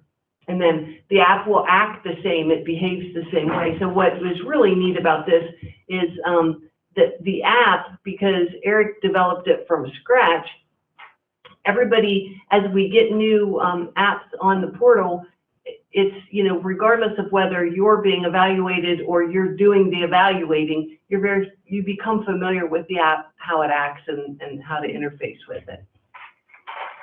One thing that we need to add on the goal setting, the teacher goal setting is the SLO, the student learning outcomes. The teachers set that as the goal for that year. The principal goal setting is what Mrs. DeVore indicated as far as the two individual areas that will be the goal for that year. So now we're adding this part for all of the other employees of the school system, that they will set their goals with their supervisor approval. So it's not like just the employees are doing the goal setting. All of the other employees have always been doing that since we moved to the new system. Right, that's a very good point. So the self-assessment, and the good question? Well, I just have a question on how you set those goals. It's up to the individual or up to the principal. It's done in tandem, just like the SLO process for the teacher. That's done in tandem with the teacher and the principal. So how do you get the system-wide goals confused into this process? If you do strategic planning, that's for the system, and you come up with some goals that you want to implement, and it takes the participation of the teachers and the principals to do that, how is that infused into this process? Well, that starts at the superintendent's cabinet level in looking at data and looking at the needs of the system, you know, the overall needs of the system. So the conversation starts there and then moves into the lead meeting where we look at more, look at it more instructionally as far as the principals go. And that's why sometimes it might be a county-wide goal, or it might look different at the elementary level, and that goes through a conversation at the lead level. Yeah. It comes down to getting buy-in of all the teachers and all the principals and everything to Well, and when they accomplish set what their, you want to accomplish. yeah, when they set their SLOs, you know, for several years, we had the big three, you know, looking at PBIS and looking at, Dewar and Gillingham. So we had several, system-wide initiatives that they could base their SLOs, but they also base it on school-wide, school improvement goals as well. So they could base it on several different things. This will be not only just, this part really will be, all of the other departments. This will be the finance department, the HR department. Mrs. Brewer will submit her goals to me as her supervisor, and we will go over how her goals meet the goals of the school system as a whole and the board's goals. Mrs. Wazlowski would report hers to, well, the new person. Right now it's Mrs. DeMoore. And they would go over that together and see how her goals would fit into the system-wide goals and the As long as strategic that plan. discussion's held. Yeah, oh yeah, absolutely. Even though it's in the app, those meetings, you know, we're gonna pilot that this coming year, but all of those collaborations will occur through the goal setting. But that's the great thing about the app. Like, the app won't go to the next step until this step has occurred. Well, I think you have to, right? Yeah. Yeah, it is. So, the self-assessment is part of this new employee evaluation, and that will happen again between April 15th and June 30th. That will happen different times again. The timeline is going to look different according to whoever leads that department. Like finance, their timeline is completely different than instruction, that type of thing. But we have it set up now so that every single employee will get evaluated through this app, that's pretty cool. Oops, whoa. The instructional employee app, I got the easy part on this, and Dr. Wilson got the hard part when we started the pull up your sleeves and get to work on how, like, developing the app. That's all Eric, making it do what it does inside the computer. But the meat and the guts of it, you know, we had to build that. It was easy on my part because the instructional employee evaluation is going to be based still on the PSEL standards, the professional standards for the same ones that we use for the principal. We changed the rubric a little bit to make it fit the administrative instructional staff, but for the most part, the 10 standards are the same. So this one shows you, and again, this is just a mock-up because we haven't used this yet. But this one shows you where the employee rated himself, and then in the second row where the supervisor rated the employee. The employee doesn't see what the supervisor's rating is, and the supervisor does not see the employee's self-rating when doing the initial rating. Then this is brought to the first meeting and discussed, obviously. Then, as I was saying, Dr. Wilson got the heavy lift because she facilitated the building of the app for the admin support employee evaluation designer tool. So this is really, really cool.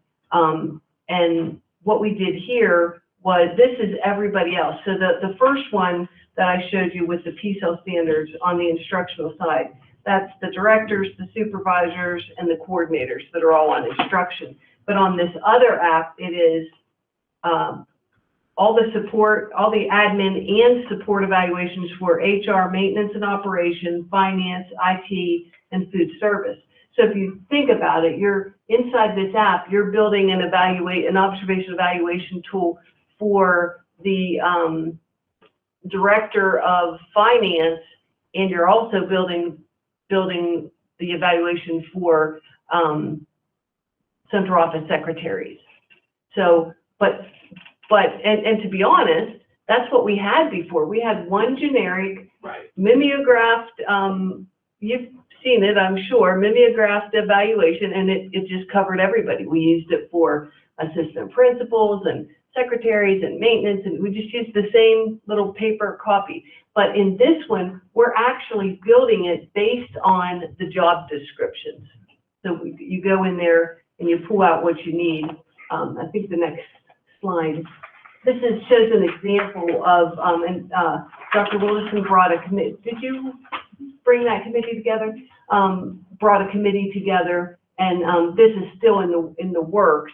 But this is just showing you an example of what an evaluation might look like for central office secretaries. So they pulled out of communication, they pulled out standards under communication, under record keeping, and under fiscal responsibilities. And then again, the individual will do a self-rating, and the supervisor will do a rating. And the I is what's I? Developing, effective, and highly effective. Ineffective, developing, effective, and highly effective.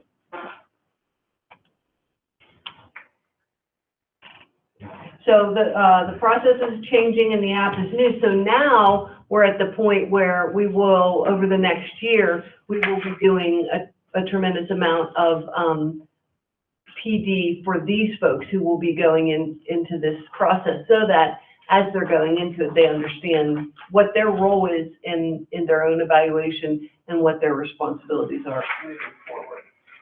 Wouldn't it be easier to put in numbers 1 through 4? Well, that's how it's reported to the state. In the beginning, and that's what I meant when I said, little tweaks and revisions had to be made to the TPE well, we refer to the teacher evaluation as the TPE, but TPE means teacher principal evaluation, but now we just refer to the whole shebang as TPE. But we had to make revisions over the years. We started with a different, we didn't have those ineffective. I think we only had 3 in the beginning or something, and then the state, as the state was. We had 4. We've always had. We had 4, but some states only had 3. The state had I, E, and H. But then, Leave that in. but then initially, when we submitted the data, we'd have to combine 2 of ours into one, because the state only collected 3, but then the state moved to collecting 4. And then I think everybody across the state went to this ineffective developing. So are all these things equally important? And that's important because. Well, that's a good question. You get the final score. Yeah, they're weighted in the app. Different parts are weighted different. Right.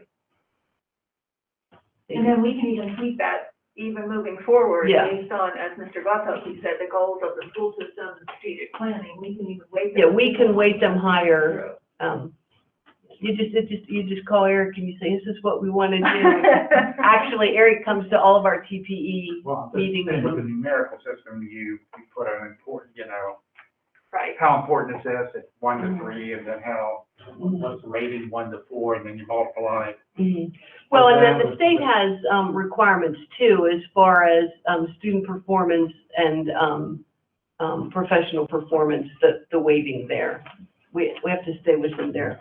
So the last slide just shows you, since we started this in, again, just to backtrack really quickly, in 2010, we had the new teacher evaluation on the paper, and we fed it into an Excel sheet. And then Eric came in and built the first app, and now we have an app portal, and each one of those icons, now some of these are still in different developmental stages, but and some of them are used frequently, and you can see down there where the second to the right on the bottom where it says 1314 previous TPE, because we were configuring it differently then than we do in the new teacher app.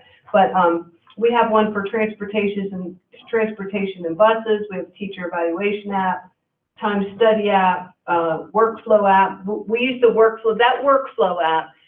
Jeff used to come to A&S and he'd say, this could be used for everything. We didn't start as the workflow app started as temporary contracts was one. There's something, one thing, but Jeff kept saying, you know, this is just like a sign-off app that it could be used for lots of things, it could be used for lots of things. Well, when the pandemic hit, we really started making use of the workflow app, and we use it for all kinds of things now, to sign off on.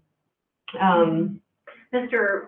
Woods will remember the IFV, the instructional focus business, that replaces the old instructional walkthroughs that we used to do. So we revamped that whole process, and it now is included in the app as well. Mrs. Wislowski was a big influence in the development of that one.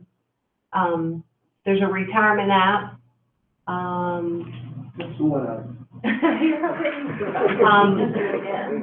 Yeah, so, that's the app portal. I just kind of wanted to update you guys. And, like, once I realized that, I worked really closely with, Eric, because I piloted the teacher evaluation in the beginning. And, once I realized I could call him, and when we were building it, and I realized I could call him and say, can you make it do this? Can you make it do that? And like, amazingly, he never ever told me no. So we would just keep, and then, you know, it's still going. So, yeah, I want to make sure that everybody realizes that he, has been a tremendous asset. And he's one of those people that you don't see very often, but, that kind of stuff is being done in the background with Mr. Gang's supervision.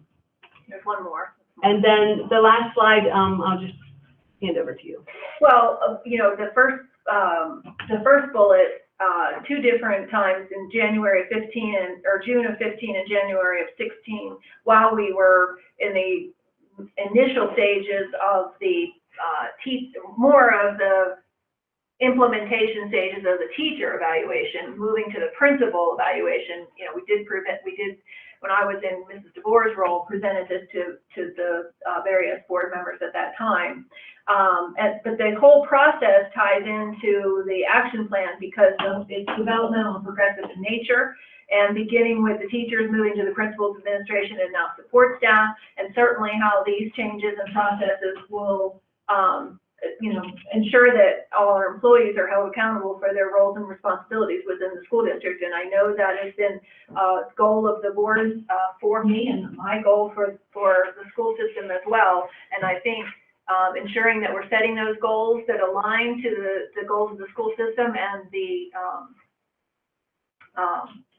needs of the school system, this is going to be an integral part. So we wanted to just do the app, but we also wanted to make sure you understood that this has been an ever-changing, ongoing process moving towards ensuring that all employees are a part of this process. And then I think that is the last one. So let me ask you a couple questions here. Principal to teacher, we know there has to be X amount of observations, X amount of evaluations, depending upon whether tenured, non-tenured, Right. et cetera. And then it's once every 3 years. After you're tenured, it's once every 3 years. Yeah. I've taken that off my chart. Tell me how you do, because one of the things that the board was very interested in making that one of your goals, was tell me how the process for you evaluating the director of secondary education. Well, that's going to start exactly the same way that Mrs. Baker explained about how she'll do the evaluation with Karen Brewer. I will meet with that person. We will set the goals during that time frame. As a matter of fact, I went into the app today because I was going to do this. I was going to start the process with Mr. Edwards just to test drive the process, but it's not live yet. But that's what will happen is in this, after July 1, I won't be here, but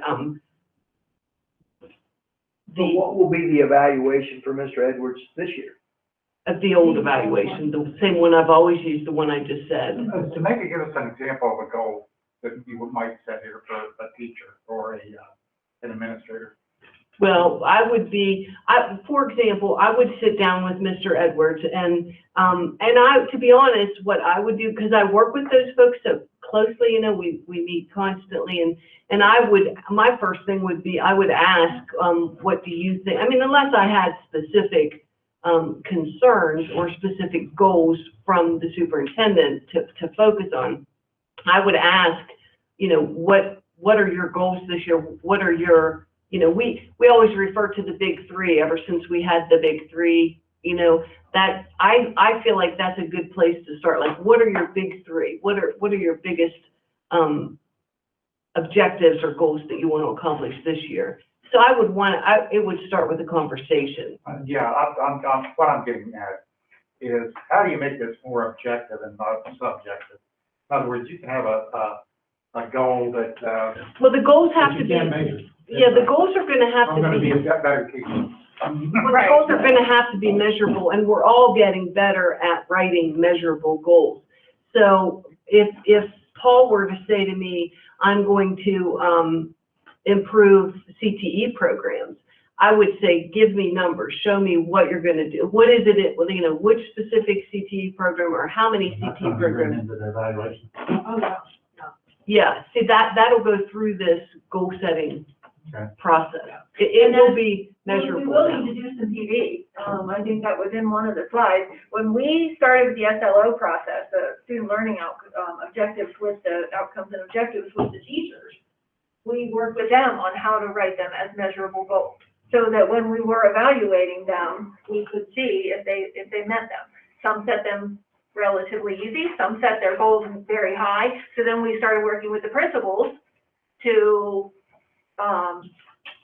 evaluate those goals so that they could be measurable. Then when we moved to the principal evaluation and looking at the P-cell standards, then we looked at those goals for the principal. So we will do the same thing with all of the other employees. And, you know, it's going to take us a year to get those aligned to the school system goals, but it's going to take some PD with all employees so they understand the goal setting and what measurable goals look like. But to be honest, like, if I were still in this role, for me to sit down with the people that I supervise right now, the lead team, it would be a lot, it's going to be a lot easier for me to sit down with them and say, we're going to write measurable goals for you, just like, you know, you've had to write them in the past. I mean, they've all had, again, it's going to be easier for the instructional side, because the instructional side has been dealing with this since 2010. It's going to be a little bit more cumbersome for the operations side. If you think about the org chart, you know, and we're over here, we've been dealing with it. We just haven't been dealing with setting measurable goals for the people at this level. But on the problem with the lead team doing it is, they're probably capable of actually coming up with some really good goals and everything, I'm sure. But you don't necessarily get buy-in if you're setting goals for the teachers and that type of thing. You have to have a way to have them have input on it and buy into what you're trying to do, I think. Well, the teachers do that with the principals. Yeah, they do that Teachers have their own input into their own goals. They do that at the SLO. So like Caitlin O'Brien's SLO in 8th grade science looks completely different than, you know, Angie Rush's SLO in 6th grade language arts. They look completely different. They're very specified. And that's, I mean, again, it's going to be easier for the instructional side, because the instructional side's been dealing with this. This is a great tool, and I think it'll be useful. But I think there again, I think what we need to look at is how you're going to do strategic planning throughout the system to meet the goals of the system. Right. And then how you can, once you get that in place, how do you incorporate that into these evaluations? Well, again, that's why I said it starts at the superintendent's cabinet level. She's going to set the overall strategic goal, and then each of us at the next level, whether it's on the instructional side or whether it's on the operational side, we're going to have to align to the strategic plan. Well, okay. As much as possible. But the thing is, it's going to be measurable. And the other thing is that at any given time, you can ask Eric a question and he can spit out the data from you. Like how what's the percentage of effective evaluations at the secretary level? He'll be able to just ferret that out. And whereas, you know, the way we used to do it on paper, I mean, you'd have to gather all those. I mean, it would be doable, but It's probably, we'll get too far in the weeds if we go down here a little bit further right now, but. Sure. But I'm just wondering, okay, what you have a pretty good organization way of doing it. But once these goals and the metrics are set at the local level, do they bring that up to the lead team and say, this is what we're gonna do at Crawford Elementary, and this is what we're gonna do at Southern Middle, and then is there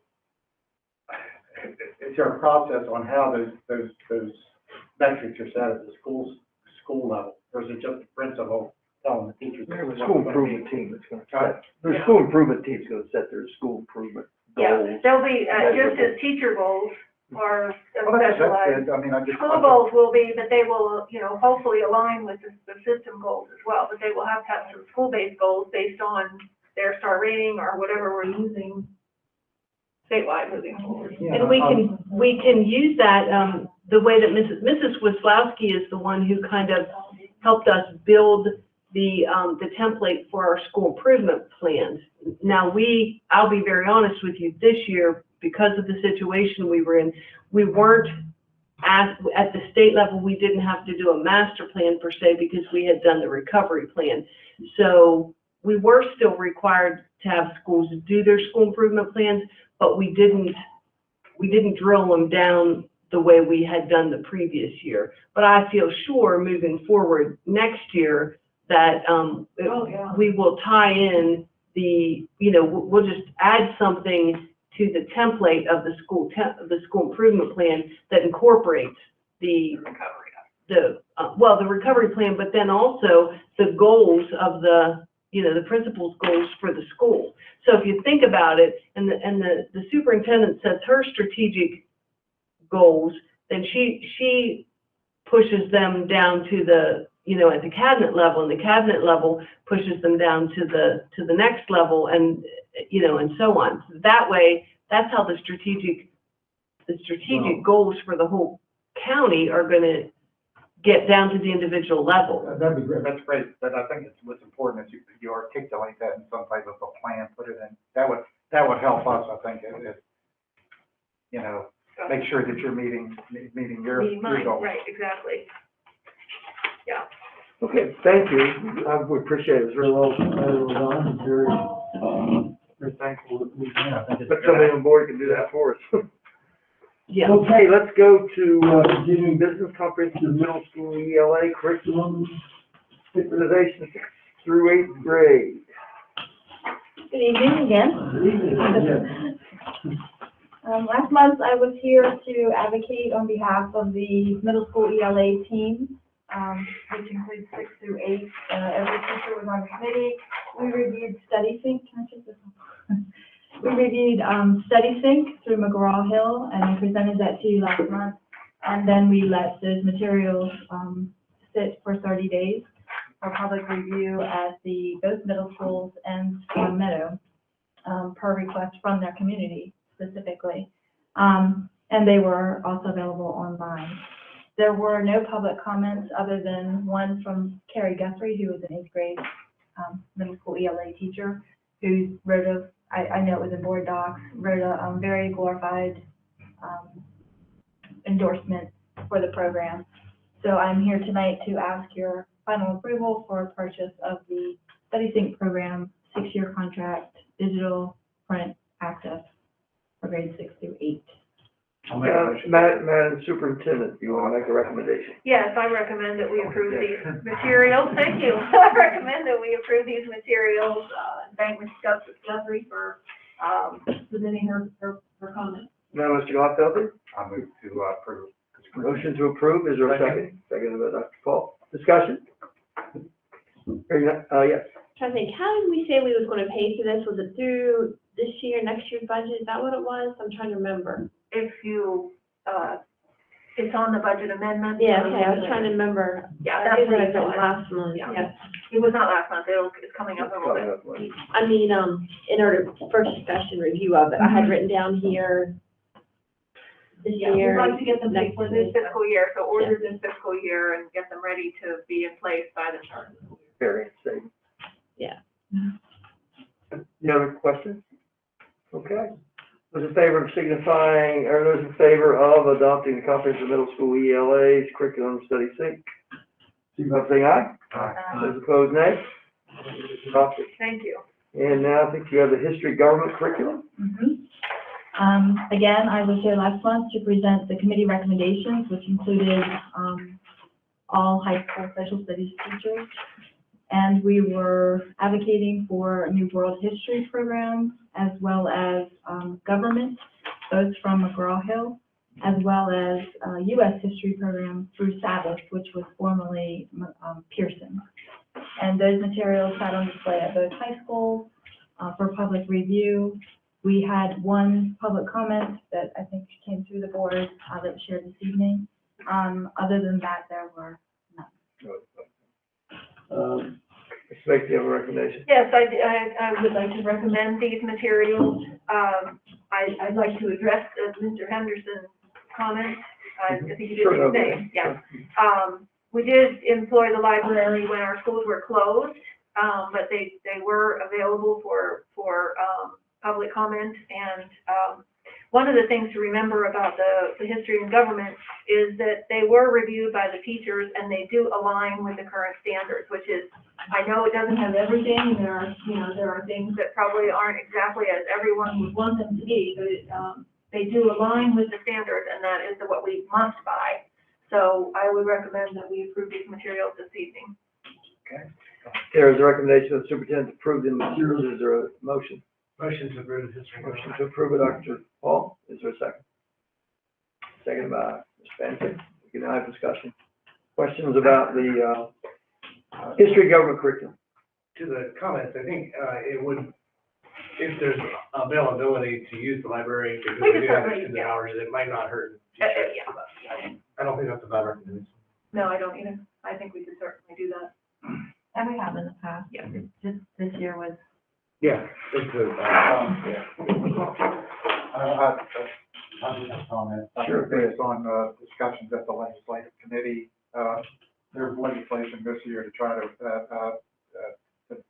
have all school systems develop a curriculum for African American studies and history of slavery and that type of thing, which would have been incorporated into the history curriculum. And so, if that happens, will we have to go back and purchase new books or supplements or? One of the key components when we were looking and reviewing is to make sure that they were culturally responsive to not just African American, but some of the other Asian society issues, and not just, racial, but other areas that are now included in. Of course, you don't know what the state will remember. Right. I think it's failed this year, but we'll be back. Yeah, and at that time, if it was something very specific, we could look at a supplemental material of some kind. We go through the same exact process, but I think the committee, with Mrs. Kozlowski's direction, certainly did take those kinds of things into consideration, thinking forward about, how long these textbooks would be used and what they needed to include. Yeah, I'm fine with this purchase. Thank you. I believe you said this was also like a 6-year license or something like the other one. So the goal is that the motion passes and that you will have them for the start of this fall, is that correct?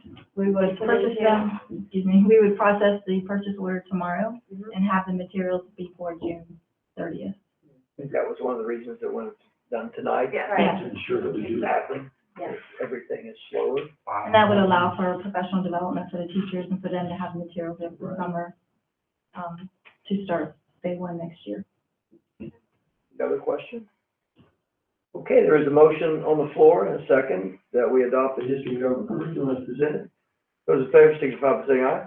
Aye. Those opposed, nay. And Thank you. 4-0 vote. Okay, we're going to move to the Grantsville Elementary Open Space Conversion Project update, and I assume you're. Yes, I was. Somebody could catch me. There they are, right on cue. Back again. I'm back. Long evening. It is, well, so are you. Since we presented a plan last month and that included a board vote, we wanted to come back publicly and give an update on, some changes that were made just over the last month. We don't have a formal presentation, but we did want to publicly share a couple of updates that we think we're able to, once the plan was out, and the board was aware, then we sought additional input, and I think we were able to come up with a couple of things based on teacher concerns and teacher needs and student needs as well, and we're able to develop a couple of things that we think we wanted to make sure we share publicly. So you could certainly outline those for us if you would, please. Absolutely. So the first is that 8th grade will remain at Northern Middle School. We were able to find some locations through some conversations with other stakeholders and additional teacher input. And so they will remain, and it will result in 3 teachers moving locations within Northern Middle School. My understanding from Mr. Edwards is that he's met with those teachers. They are thrilled to be staying at Northern Middle School, and that everybody's on the same page with moving the classrooms. Things are good, according to Mr. Edwards. That, of course, means that we will not be adding portables to Northern High School, because we are going to be able to have the 8th graders stay at Northern Middle School and still take the full elementary pre-K through 5th grade population. And the reason that a couple of teachers still need to move within Northern Middle is so that we can ensure as much separation between the grade levels as possible, the various hallways. But they're all on board with that. Mr. Edwards did indeed meet with them, and they are on board with those moves within them. Yes, and there were limited to no changes for Grantsville as far as their room placements. The only small minor change is that we're flipping the pre-K and kindergarten classroom just to have the pre-K classroom on the side of the room. There's 2 rooms there, to have them on the side where the restrooms are, that we're going to be retrofitting down, just to ensure that we're set for the accreditation process. That was an important small change that we made. In order to address lunch shifts, because I know that was a major topic last time, I just want to make sure that we update you on that as well. We will have 5 lunch shifts. So that was a little tricky, but we have worked it out. There will still be 2 lunch shifts for the elementary students, pre-K through 2 and then 3rd through 5th, starting at 10:45, which is a slightly earlier start, but not substantial.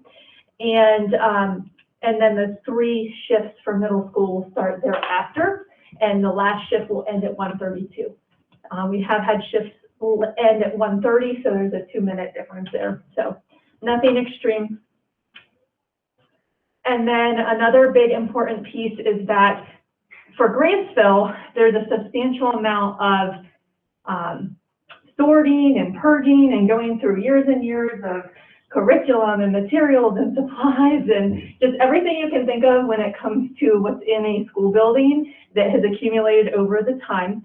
So in order to help teachers front load that and really get ahead of that so that it's very organized and intentional as to what they're moving to Northern Middle and what's going to be back at Grantsville when Grantsville reopens, we did look at ending the Grantsville students on campus their year on June 4th.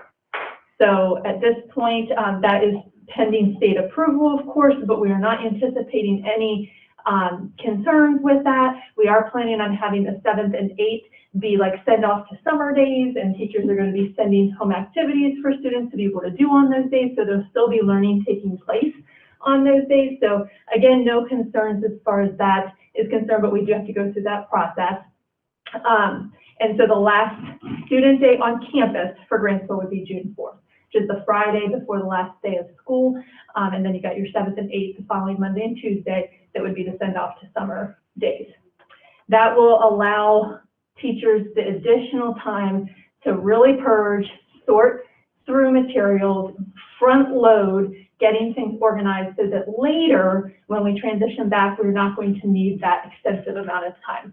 We are still planning on offering the 2 stipend days if they're needed for staff to be able to complete that work. Yes, ma'am. I have a question, like, I guess more from a parent standpoint of view. So you're saying you have to get state's approval, like send it to Dr. Salmon to see if the kids can get out 2 days early, is that correct? Or how? That is our intention to see if that is required. Yeah. I'm not 100% sure that will be required because we still have asynchronous Wednesdays in place. So this year has been completely different. Right. But we want to see if that approval is required. If so, we will request it. But Dr. Miller said, I don't see any issue, that would not be approved. Yes, I'm just asking because, you know, they say we go the 180 days, so here you have one school, maybe 2 days, I realize they're half a days, but, I'm thinking too, for parents that might have, you know, children in more than one school, and then they know that, oh, the last day of school is not June 4th, you know, so then they would have to make arrangements for daycare or something, so that might possibly, upset or. So as far as, some parents. so at this point, we have put that information out, and Ms. Miller has not received any concerns from parents. She's asked for feedback on both the transition to the Northern Middle School, also just the plan in general, but also the end of your transition. And she had 2 emails that she told me, both of them were positive. And she's met with the PTO, so I don't anticipate there being an issue with that. And I'll also say that there are school systems in our state that do regional closures during the winter time, and because it's only one school, or an example would be if there's electricity issue or a sewage issue or something like that, where one school goes closed, as long as the system is open, it's typically a non-issue. So I would not anticipate any problem with MSDE because of that. I mean, we have other schools that in the state of Maryland that do regional closures when necessary. So I guess the letter will be sent soon then, because there's not many days left of school. Yes, I'll work with Ms. Baker on that. I'm just thinking, you know, like, Well, I'll reach out to Dr. Salmon to even see if it'll be necessary. If necessary, then we'll craft the letter as soon as possible. So you're saying 3 days will be the 6th, 7th, 8th, and 9th? No, so the last student day on campus will be the 4th, and that's a Friday. Then there's 2 half days, Monday and Tuesday. Tuesday's the last day for all students. Those are still in play. Those are going to be send off to summer learning days off campus for Grantsville students only. So the teachers won't have those students Monday and Tuesday? Correct. So they will have not only the half days that all teachers get on that, they'll have the morning as well. They'll also have Wednesday, They will have Wednesday as well, which is in contract. 3 days. 3 days, and then we are still planning on offering the 2 contracted days. 5 days. 5 days for me to clean out my room. Well, not just the room, the school, because there are a lot of locations and a lot of accumulated pieces, and they are going to have to sort things, and it's not necessarily, not everyone may need all of that time, so it's if needed, and Ms. Miller's going to have to manage that. You know, if someone's able to get it done in an earlier time frame, we'll say, we're not just going to pay stipends just for people to be in the building. We want it to be something They they have all of their other responsibilities at the end of the year as well. They have all their Per diem, grading and we're all. paying per diem for those extra days. They are, yeah. But I think what we have to remember from a teacher's perspective is that the half day on Monday and Tuesday, so those 2 afternoons, and that Wednesday, they traditionally are doing grading, all of the paperwork, the end of your checklist, all of the things that every teacher does. And this, what we're asking them to do is above and beyond that. So it's really, what we're giving them is really 2 half days in the morning, so 1 day, plus 2 contracted per diem days as needed. So it's really a total of 3 outside of their regular duty year, or duty responsibilities, I should say. Can those monies be paid with ESSER funds? As far as I know, Ms. Schweitzer has it out of unrestricted, but I could be wrong. Yeah, I don't think they're in it. It's not really part of our recovery platform per se, it's more standard operating procedure. So. I think I covered all the major points, Ms. Baker, unless you had others. No, I think that was it. Okay. Unless there were any additional questions. would you, I had requested last month, will you bring something to, like, to show, like, what Grantsville, what is going to be happening there, or like a little presentation for the public to see? Yeah, we're working on, what started this change is that shortly after the last meeting that we presented, winds are blowing, the construction costs and lead times for things are really, it's just coming back to us. So we're working hard now to make sure we can do this project. I'm still optimistic that we'll pull it off. But we needed to make this change because we didn't want to put the portables in, and then all of a sudden we can't afford the project, and then we have the portables. And that's really what started this. But yes, the design phase is going on now. As soon as So you'll have schematics that you can we'll kind have of present. schematics and drawings and that to share, hopefully very soon with the public. Okay.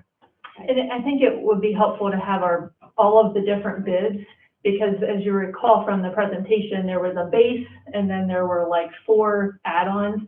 So once we know the scope of the project too, I think we're at the beginning phases of the first bid. Yeah, so I mean, it would be helpful for us to know the total picture before we present it, but I think it's a valid request, and I think it would be helpful. Anything else about the Grantsville project, anyone? Okay, thank you. Thank you, thank you. Are you finished tonight? No. Oh. I'll see you later. We'll all be here. Is Mr. Okay. Jermaine out there? He is, I'll get him. Thank you. Right, Yes. Refrigerator van. I'm sorry, actually. Waited to see if that was next. Go back on track. Let's show one. Good evening. Good evening. Hello.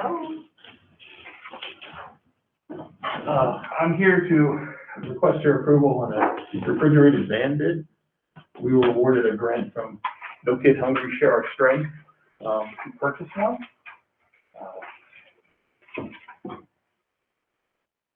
So we sent it out to the world, sent it to 4 different companies, put it on email and marketplace, put it in Republican.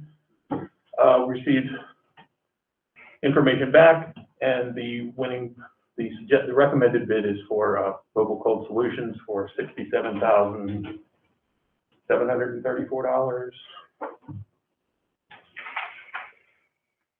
and some change. Sorry. 67,733. Yeah. Okay.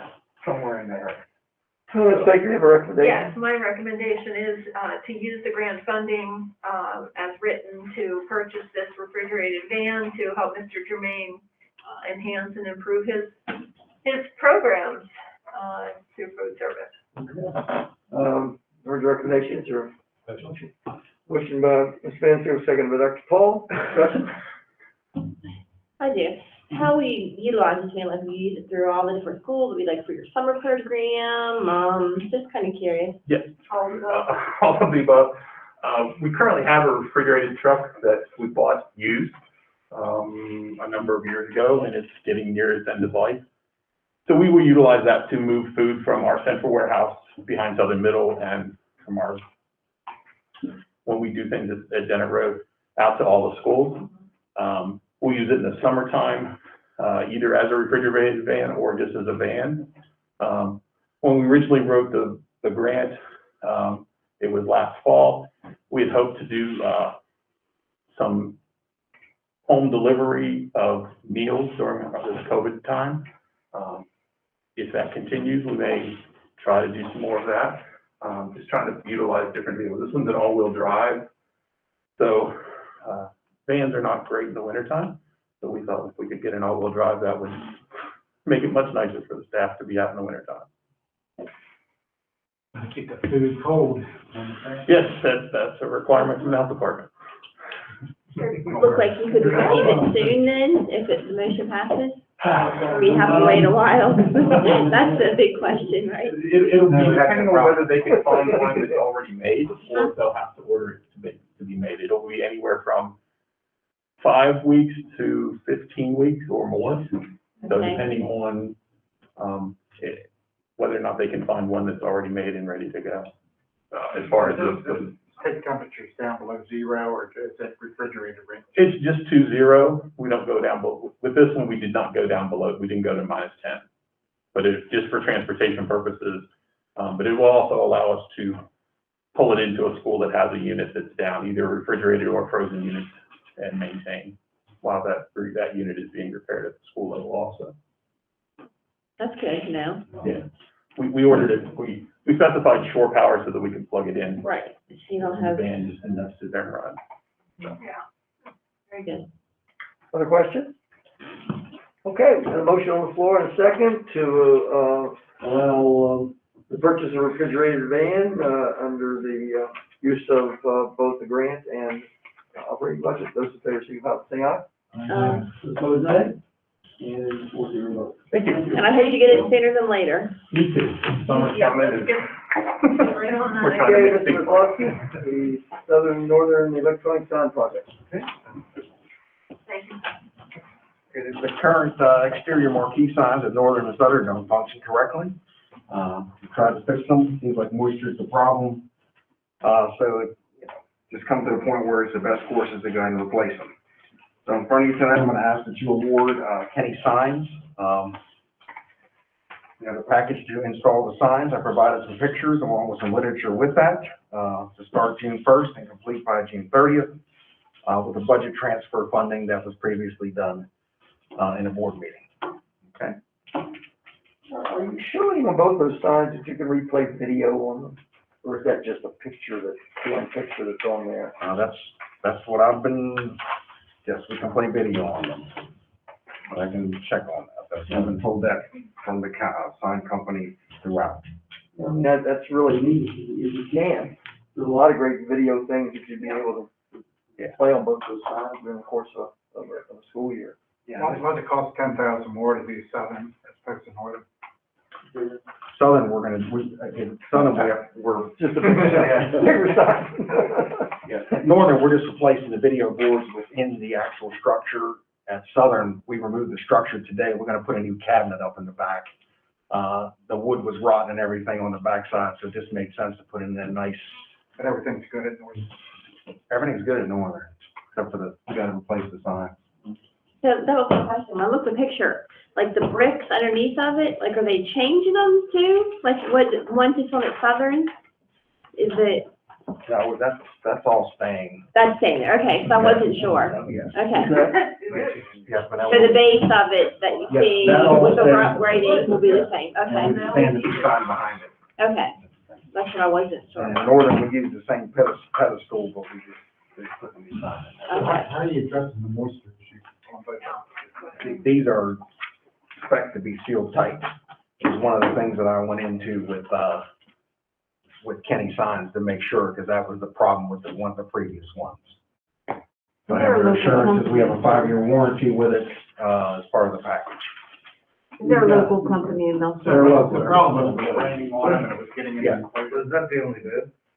No, I had another bid from companies that were not local, and that would require us to do our own installation. So they were a little cheaper just to go local, and this is a turnkey project where everything is then, done. They'll train the staff to use it, so on and so forth. And it comes with a basic software package, for just certain things in the sign, and then you can add graphics, and they're wireless, so it can be done, remotely and all this kind of This stuff. company does, signs around it. Yeah. Very impressive. They've been around for a long time. Yeah, they took care of the ordinance with the town and all that stuff for us, getting the permits and all that kind of stuff, so it's to me, it's worth the money to have them do the entire thing. And that's good they do the training too. They do everything, yeah. Okay, Yes, my recommendation is to accept the bid for all. we talked about it first. Yes, but that's okay.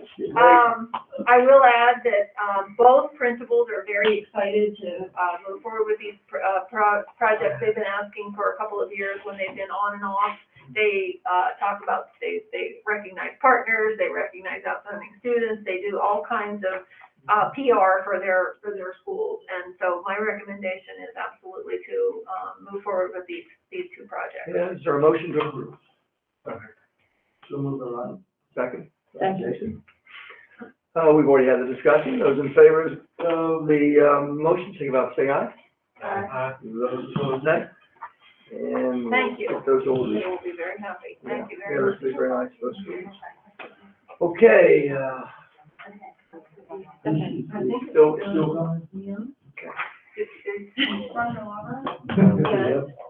I'll go get them. He wasn't right on you.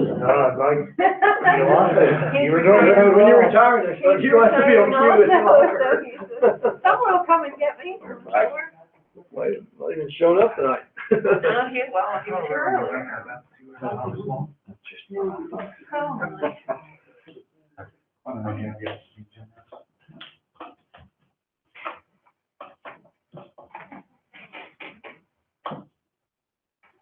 Don't be too What is it? Don't worry about that. Yeah. Start worrying until after you get past that 12. No.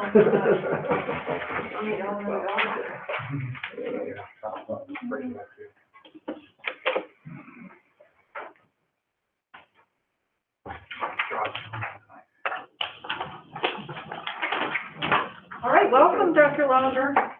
Good evening. I'm bringing the student handbook to you. Oh. You can take your mask off to hear better, or Yeah. to hear you better. Talk better.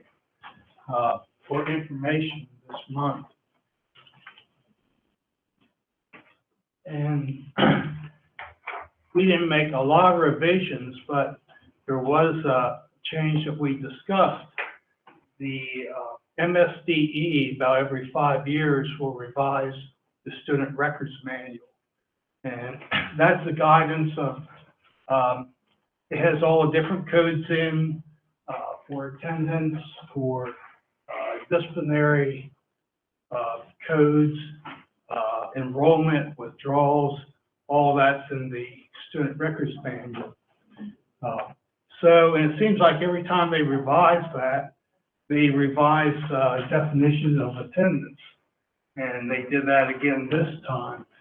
Now, with COMAR, we do not have to follow the definition in the student records manual as long as our policy is the same or more strict than the records manual, but we cannot have a policy that's more lenient. So what I wanted to do, and this is the part that we probably had the most discussion about, was to go over those definitions with you, just so you can see what the differences were.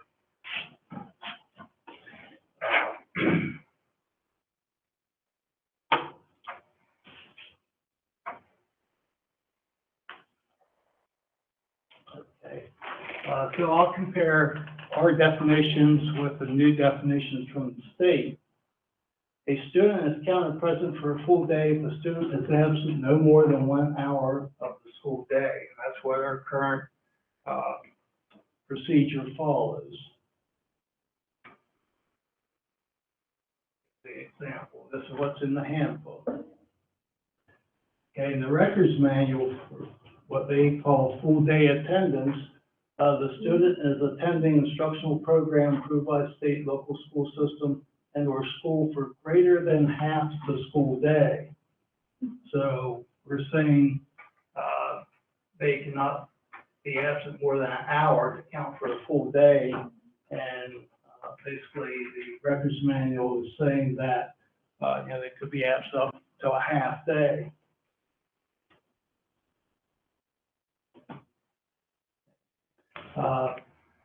Then we look at what we call half-day attendance, and a student will be credited with half-day attendance if the student is in attendance for 2 hours or more of the school day and is absent for more than 1 hour of the school day. So you have your full day and you have a half day. Now, the records manual did have a half day. Now they've changed that and they call it a partial day. And the student is attending an instructional program approved by state, local school system, and or school for 10% to 50% of the school day. So you'd have to judge, is that student there for from 10 to 50% of the school day?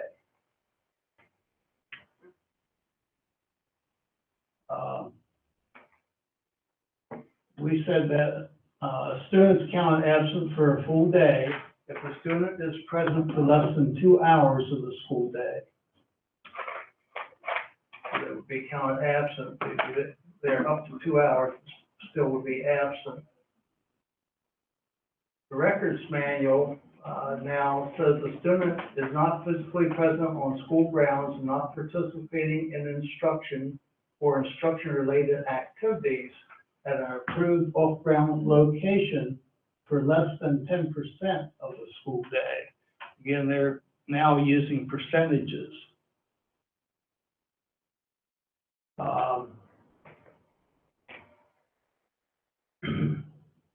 And a full day of attendance, a student is attending instructional program approved by the state, local school system or school for greater than half of the school day. We discussed this and we agreed that looking at percentages could get really confusing. And particularly if there's some differences in what that length of day is, or how you count that. How do you count that for extracurricular activities or for other things that students involved with? There'd be a lot of room for argument, possibly, over how you count that. The recommendation was to change what we termed as a half day and call it a partial day, use that language, but keep everything else that we have as we have had it. Again, filling it, we can be more restrictive, which we are, and often you set your expectations, and students and parents are going to measure up to those expectations. You lower them, well, then I think those standards become lower. So, other than changing the term to a partial day, we were all in agreement to keep the policy as we have it. Are there any questions about that? Okay. Takes people time used to getting to saying it as a partial day, you know what I mean? Like where you've heard the definition half day all this time. Mm-hmm. It's gonna, I understand what you're saying, but you know what I mean? Like everybody's used to saying half a day. Partial day. Well, What was the reason to change it from half a day to partial day? we thought that, looking at the state terming that as a partial day, that it would make sense to call that a partial day. And that could vary depending on what time the child is in school and not. So that amount of time could vary. Right. Half to most people it is either the morning or the afternoon. It's a half if you're absent. So partial day, if they come at 10 and leave at 2, that's Right. a partial day, but not into half. That's right, yeah. So, I thought that fit well. So we're still having full day and we'll only have partial day, right? There's no more half days? Right, the half day will now be partial, Okay. be termed partial Right. day. Just want to make sure. Yeah, but it could be a half day or it might be, less than that. We have a 6 hours, or we have a 4 hours.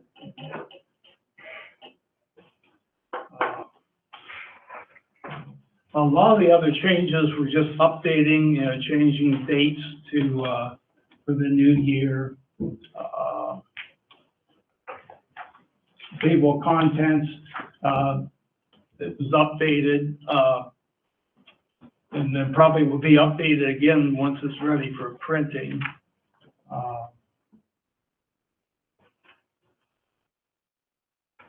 We added a statement about credit for virtual or online instruction at high school. That would have to be approved by the high school. I noticed that. I had a question. So we are going to offer that in the fall only for high school, that you can get credit for being virtual, or? Well, this is referring to like online courses, Okay, and MSDE has certain courses that are available that a student could take online that are approved by MSDE. okay, so it's nothing, It's not referring to the virtual instruction that we did. well, so is that how everybody understands it though, to make sure, just because we just had virtual learning, you know what I mean, and it was a time when the parents could decide if your child could be in school or virtual, some parents might think of this, that this would be what we just went through. You know what I mean, that if you have an opportunity, hey, I can get credit for my child, but they can go in person or remain virtual. So is there something that we, does Well, everybody it's on? MPLO, Maryland Virtual Learning Opportunities, I think is the O. And I think you could put that in parentheses and say, unless check with Mr. Edwards to ensure they're not changing that title, but I think that would then, Sure. and then put out what the acronym stands for, and then that would, Okay, you good. okay. And we may be out taking virtual next fall anyway, who knows, at this point in time. But that will clarify it, but it's safety supported. And you're right, you don't want to confuse parents with. And I think you did provide the list, yeah. Yes, you did, we have to list them. Mm-hmm. Yeah, it's for information only, so this time we'll match everything up and see if there's any questions for next month. Yes, another Can you clarify for me, it says the seventh item on here, page 7, revised, deleted, it reads it, like, can you, I'm not sure I understand where that would have been on here. Can you clarify it, please?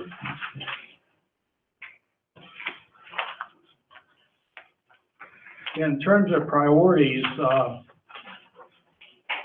pre-K is, the state sets certain priorities, and it's not including that they reside in the school attendance area.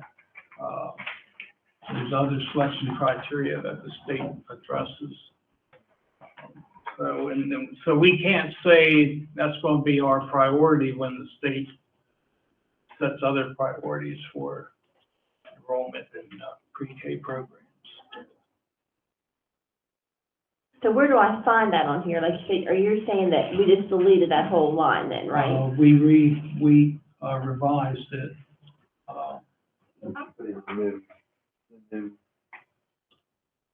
It's on our page 7, is what you're saying. Yeah.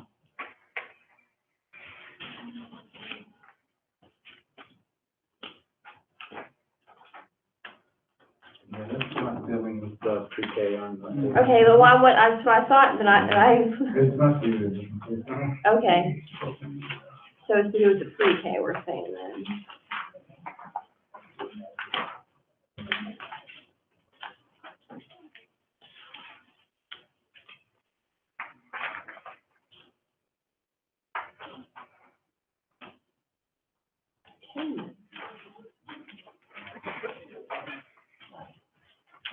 Okay.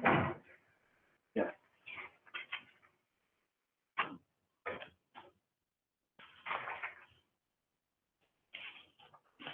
Okay, page 2, yeah. Attendance.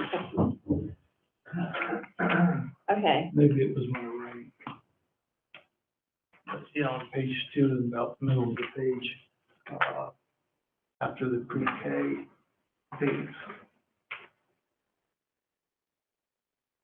Yeah, okay, I see what you're saying. Any other questions? We can look over this or questions next time.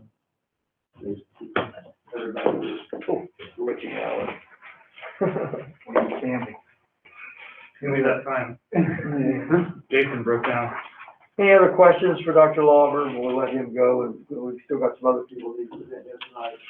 We can look over the cheat sheet he gave us, and I knew that one didn't match up, that's what I was questioning, So yeah. if you want to email me with your question. yeah, if we have questions, we can get in touch with you. So. Okay, everybody okay with that? Okay, thank you, Dr. Lawver. Thank you. Dr. Lover, how many times do you figure you've presented that handbook to this board? I'm 46. Good many. They did, when I was teaching, so that's a long time ago. Yeah. Thank you for your service, Alvin. George. Thanks, Bill. Okay, guys, we need a budget transfer request, but superintendent, we need to ask her if she wants to make a recommendation real quick. She had to leave for a second. Right back. I tell you what, you wanna go ahead and tell us about it, and we'll ask her for a recommendation when she comes back. Sure. So we have a couple different, transfers here that we're requesting this evening. So, the board approved the instructional resources that, for ELA middle school and then the high school social studies. Then we are requesting a budget transfer to purchase the vehicle that is in the 22 budget. However, there is a shortage of vehicles. We've identified and found the one that is what we need. And we're just requesting that we buy it now. And then there's another safety and security request for phones. We have been working on putting a phone, a VoIP phone in every single classroom. And we do need, $15,000 to finish that. Mr. Gates' team has been plugging away at that. Yes. I think that's a good idea. Will we still, utilize the walkie-talkies that we currently have? Yes. Too? Yes, Okay. we're not eliminating any walkie-talkies. Okay, That's just want to make sure, because I would think they not- were, you know, if they're out on the playground or something, they have the walkie-talkie, whereas if they There are are. a few wireless phones in that request too. Oh, is there? Yeah. So using a wireless phone instead of a walkie-talkie, or like for maybe certain positions, and like maybe the custodian, right? Because you're not in one room, is that more? Special cases, yeah. So I thought about that, you know, like a grade level teacher be more in the classroom most of the time, correct? Like there's certain people that would be moving around the building all day. So the phones are gonna be if you have to request something, if you're having IT problems. Well, the PA system will also be embedded in the phone. So it's emergency use, it's in case something happened, in case they need to call the office, you know, that's the new way that they're communicating within the building, and also, PA system still in the schools. You still have a PA system. in most cases, yes. Then you need a phone as a backup for that. Phones can dial out, so they can That's dial what I out. mean, when they can it's dial probably out. for communication from the. And safety as well, in case they're locked down, in case there's an intruder, you got a phone. Yeah, during planning time, they can call parents if they need to, that sort of thing. We've had it in Broadford for probably 6 years now, we've just been trying to. So how much does it cost to actually have a service for that? Well, we house our own, we built our own phone system, so the calls. Voice, yeah, voice over internet. And, an inbound call doesn't cost us anything, an outbound call like a penny a minute. So our phone bill will be still less than our single schools was, this time last year. The advantage too, I guess, if you have like a situation in a classroom, you don't want the whole school to hear too, right? Then if you would call or say, like you were saying, if there's an emergency or something, yeah, then you could contact the principal. Yeah. Like Mr. Gang said, they've been in place in Broadford for about 6 years, and we found that a lot of value. Right. And then the last one is for capital outlay. We did request in March $60,000 for the signs at the 2 high schools, and as you approved the bid, it was a little bit over that $60,000. And then in February, there was a bid that the board approved for the Route 40 sewage treatment repair. And so we are taking care of those expenses here tonight. Okay, Ms. Figg, do you have a recommendation? I do. I recommend that we approve the budget transfer request as outlined. Is there a motion and second? Motion on mine, second. Any further discussion about, the request? Hearing none, those in favor of making those, request, transfers, signify by saying aye. Those opposed, nay. Thank you. You are, please. Bring it. Pass the thing. Pass the bowl. It's a bowl. Pass the bowl down. Work. Mr. Glasgow. I'm gonna get the rest of the crew. Legislative update. Yeah, I want them to join in this one. The legislative update. Allison, can you test the clicker and make sure? Are you presenting that to us? Yes, she is. She took the lead, but everyone else has a slide or two. Okay. There we go. There we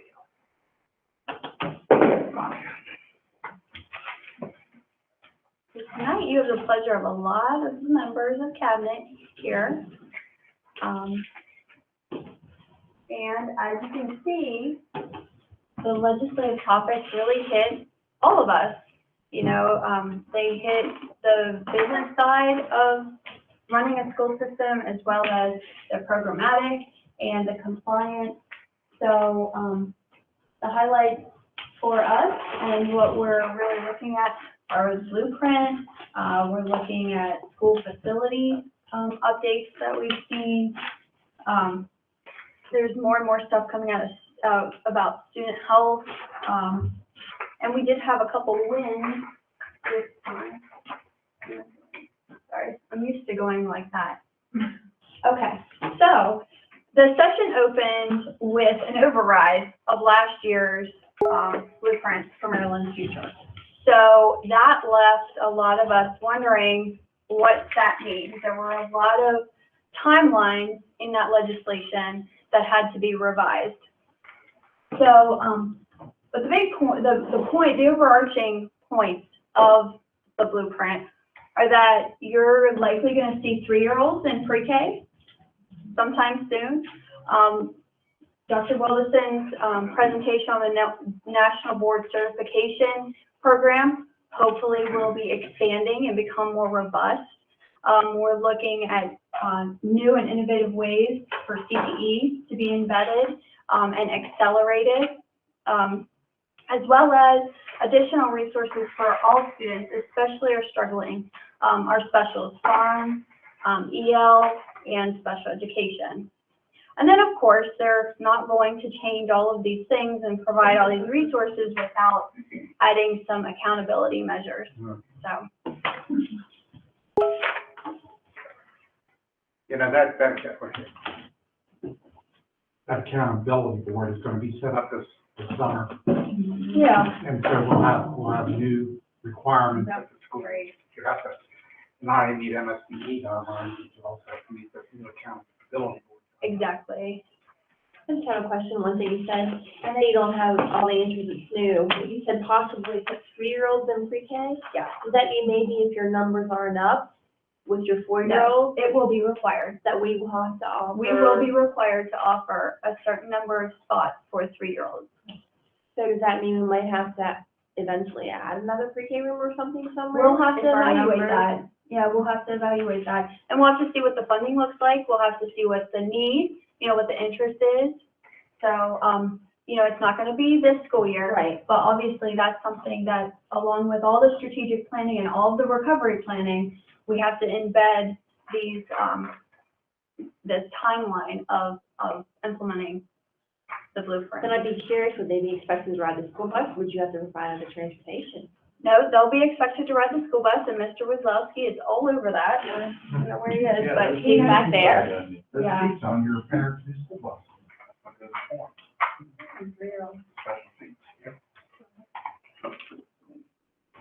Okay. Oh, sorry. Okay, so. Good bus aid out there. Yeah, there would be bus aids that would be riding.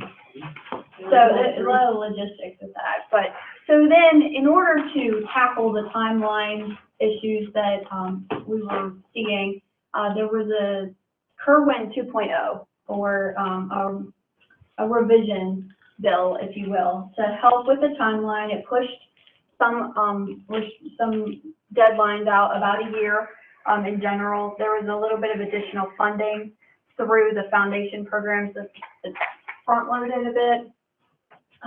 It does require that local boards implement a summer school program, and provide tutoring and supplemental instruction. And then, one of the wins for us and for all school systems in the state of Maryland is that the fall 2020 enrollment count will not be included. So it won't harm us for, the fact that at 9:30, which is our enrollment count, we were having some of the hardest points in the pandemic. So it will alter our maintenance of effort and increase it for FY22 and beyond. When you're saying requires local boards to implement summer school programs, is that like this summer or like next summer? When would that take? I'm sorry, this is like, got me confused. It's this summer. This summer? Yeah. So do we have to do it, I guess, what? All grade level, offered for elementary, middle, and high school? Actually, the flyer and the press release came out today on what our summer offering will be.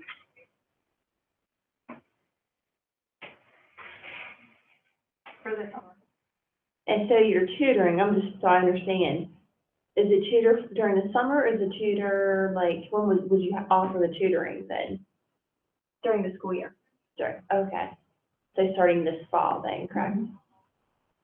Would that be like after school that we would have to do, we would do the tutoring? Possibly. It could be during school, it could be after school.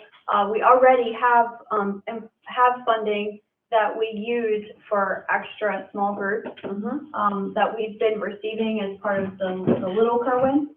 This just, infuses more money, but also expands the age groups that it's, reaching. So we possibly have to get more staff to do the tutor, you think we Possibly. But we don't have the revenue amount yet. Right. Or the restrictions. You know, That's so the key. it's very difficult to plan whether or not it's going to be stipends for after school or whether we truly are going to need to hire FTEs. So again, it's one of those things that we're trying to learn more as we can, so.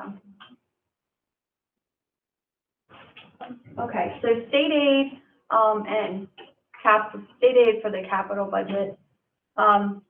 We did receive the ARP, funding, and we've received a table of what the amounts are going to be, but we've not received any restriction, the definite restriction, but this will be part of what these revisions from Blueprint were. So it'll be the supplemental instruction and tutoring, the summer programs, the transition supplemental instruction, some school reopening that we can spend in this current fiscal year, as well as some trauma and behavioral support funding. So we're anxious to learn the restrictions around that funding so that we can plan accordingly. Then with the capital budget bill, the Build to Learn Act, which with the override of Kerwin, now it became law. It was funded, as well as the regular capital improvement program. They continued with $30 million in the Healthy School Facility Grant. That's where we would get money for air conditioning, or to address an issue that we have coming up further down. They funded public school safety grant again, which is very promising for us.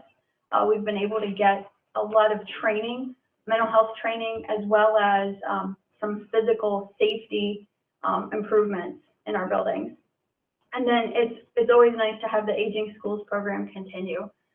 We've been able to use that funding to do some of our playgrounds, to address some of our smaller problems at our schools. Okay.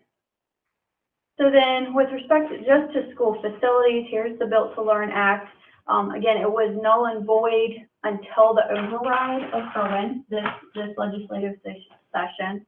And this is the bill that includes the language that changes Garrett County Public Schools, state and local split to that of piggybacking off of Allegheny County. So there was also Senate Bill 551, the 21st Century School Facilities Act, and Bill to Learn revision.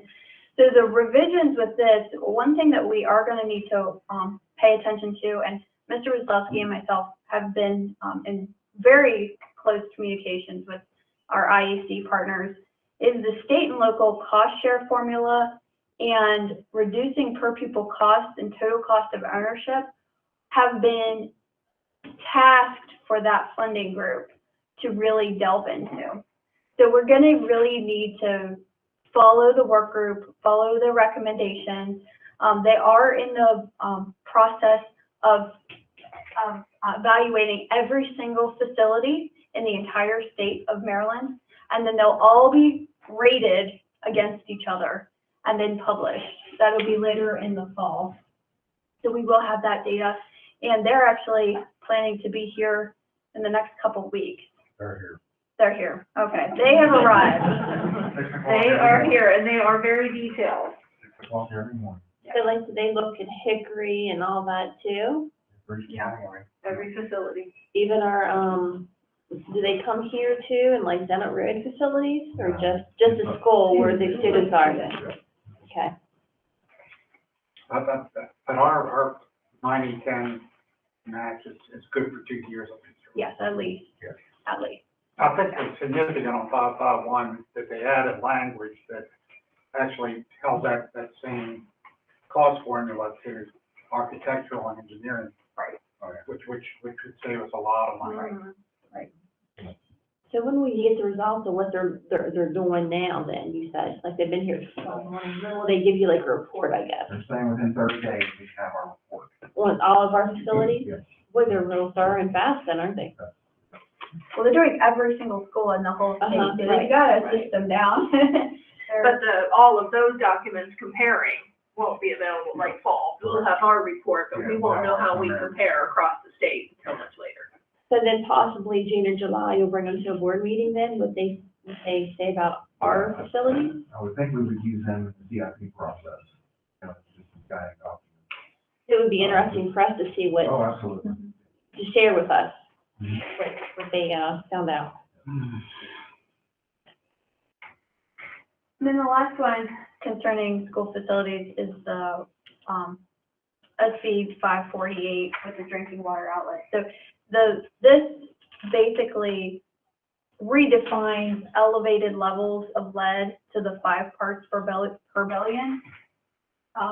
When previously it was 20 parts per billion. So essentially we have until August 1st of 2022 to test all of our water outlets. And if we do have an issue, we can apply for grant funding through the Healthy School Facility Grant that we talked about previously. So. Can we test them ourselves? Like, are any remains, or do we have to have someone else to come test No, them? we have to have somebody, we could sample the water, we have to have it tested. Oh, okay. This was done back in 2018. Some of the pictures were changed and different things were done. It was changed to go under, what, 10 or 20? So there still might be some out there. There still is, so I think it's just best to reset the bar and have it tested. Just kind of go from there. You get the sanitary commission to test that for you? Yes.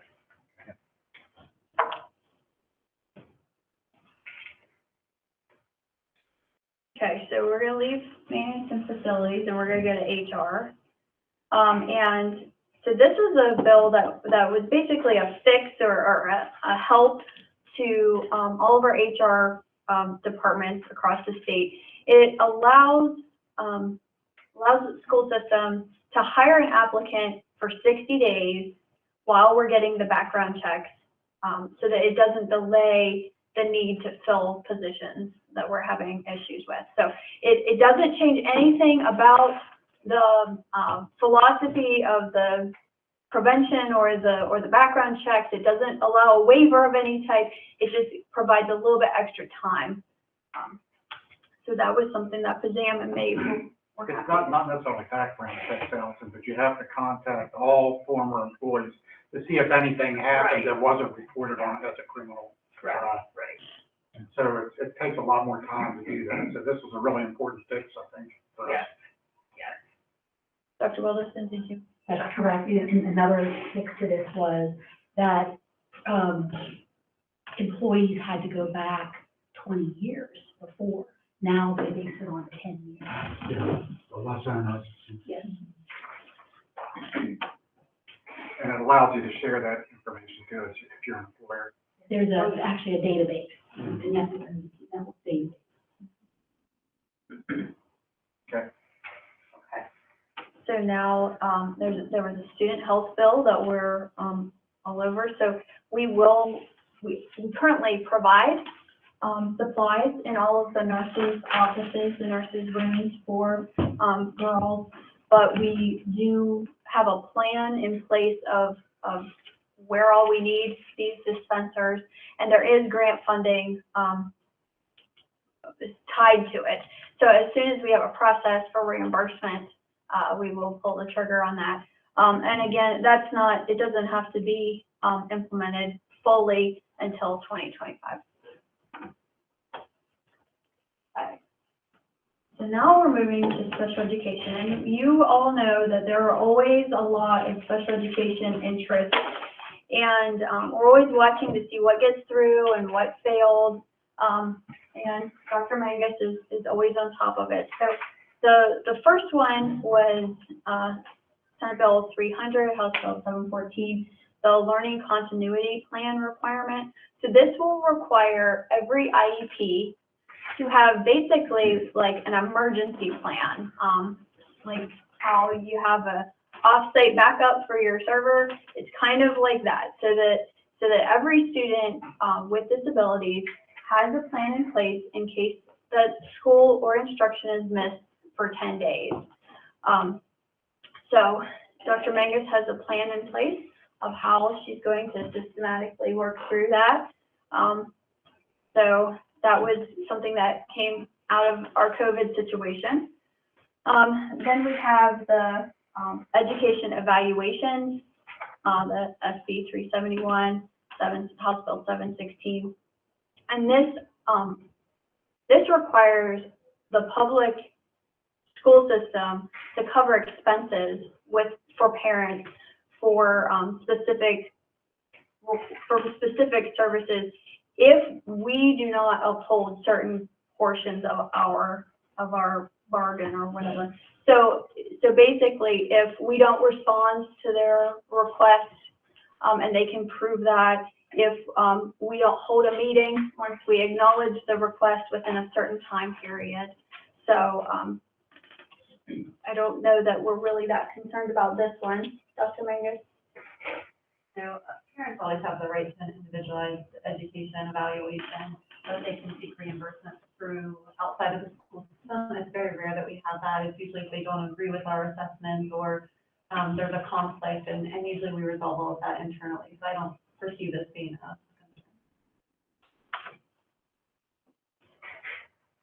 concern. Okay. So then this one with the non-public schools, this is basically placing an escalator or a cost inflationary factor for what our school systems pay to non-publics for their services. The first few services are at 4%, and then all others are not less than 2% increase. So luckily, we have very few non-public placements currently, and we have developed many in-house programs in order to be able to serve our students here in Garrett County Public Schools. So this is not super concerning, but it is definitely on our radar.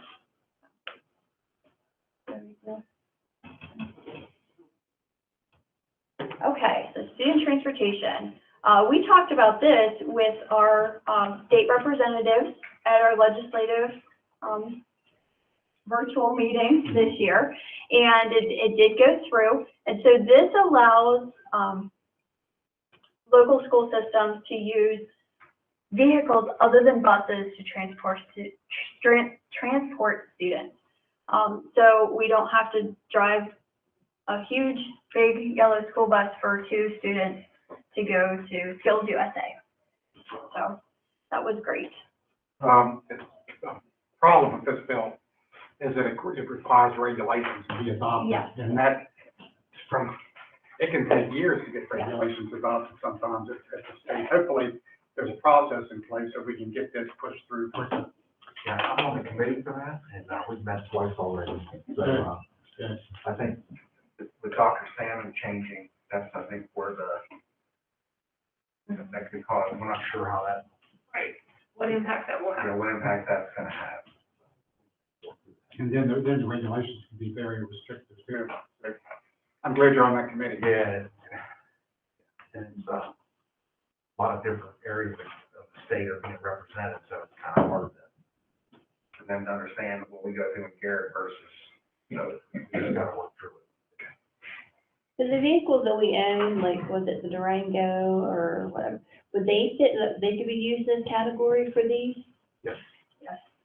That's the whole, that's why we want Because I knew at one time, like, we could use them and then you couldn't use it, you couldn't rent a passenger van, and then we wasn't sure if we could actually use them, but those would follow in this category then. Prior to this, you could never transport a kid to and from schools in a vehicle other than a school bus.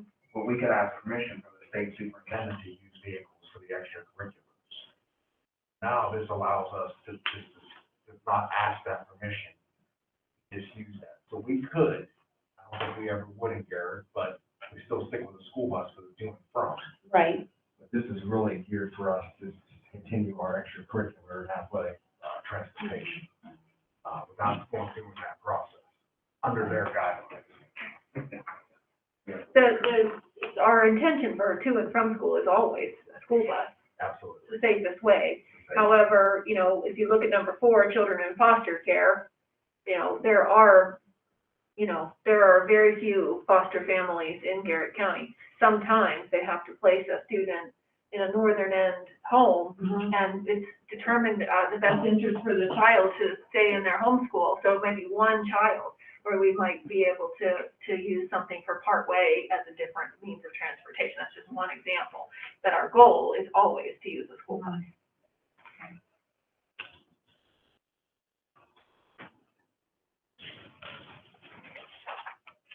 Okay, so a lot of things came out of the pandemic, and one of them was a renewed focus on broadband expansion.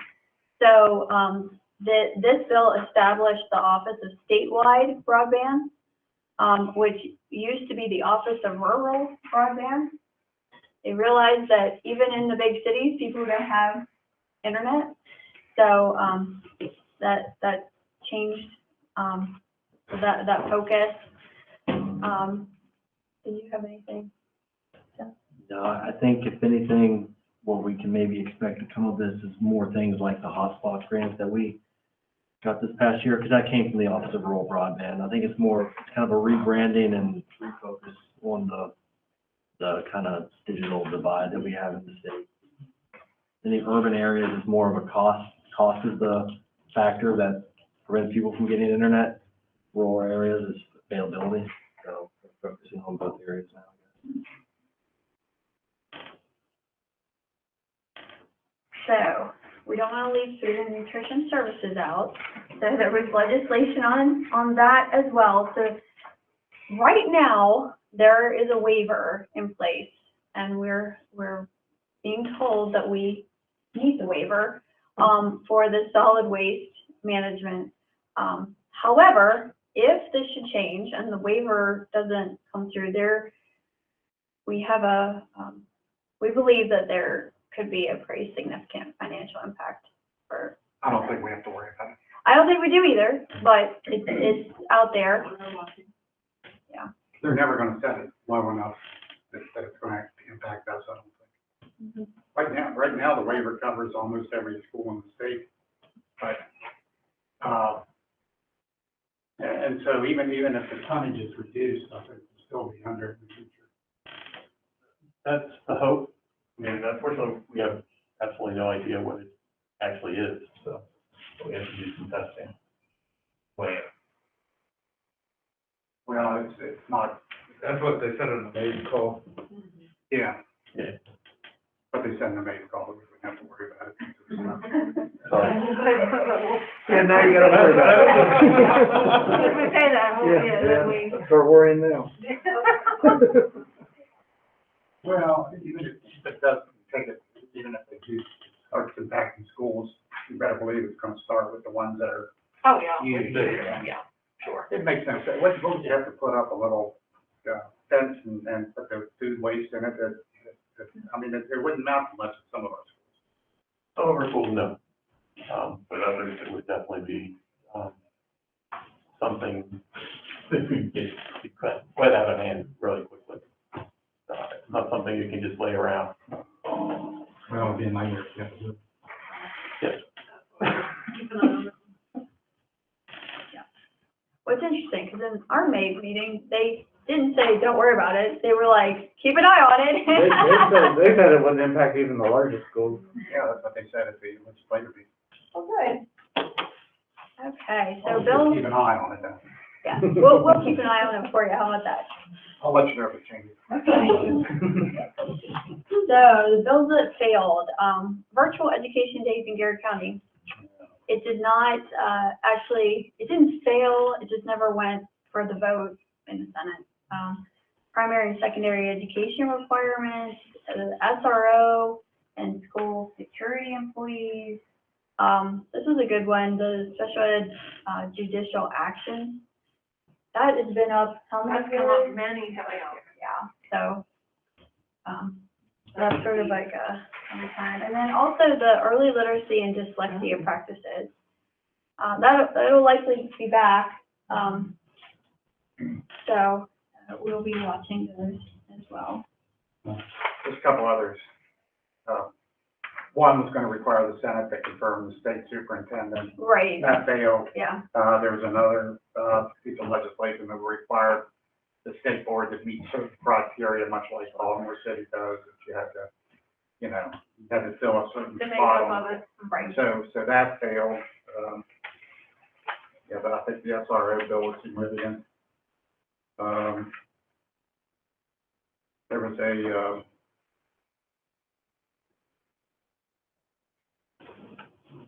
you mentioned the physical restraint and seclusion bill. That was, they had a bill that will prohibit any physical restraint or seclusion, for behavioral issues.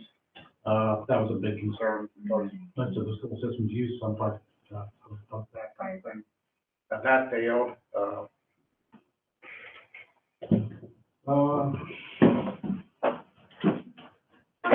That's a highlight. There was a whistleblower protection Right. under civil action that failed. Yeah. So, good session as far as the bills that failed. Yeah. Because using their unfunded mandates, you got more money to make them work. So any other questions or any other comments? John said it, John Williams said it made it best legislative session he can ever remember.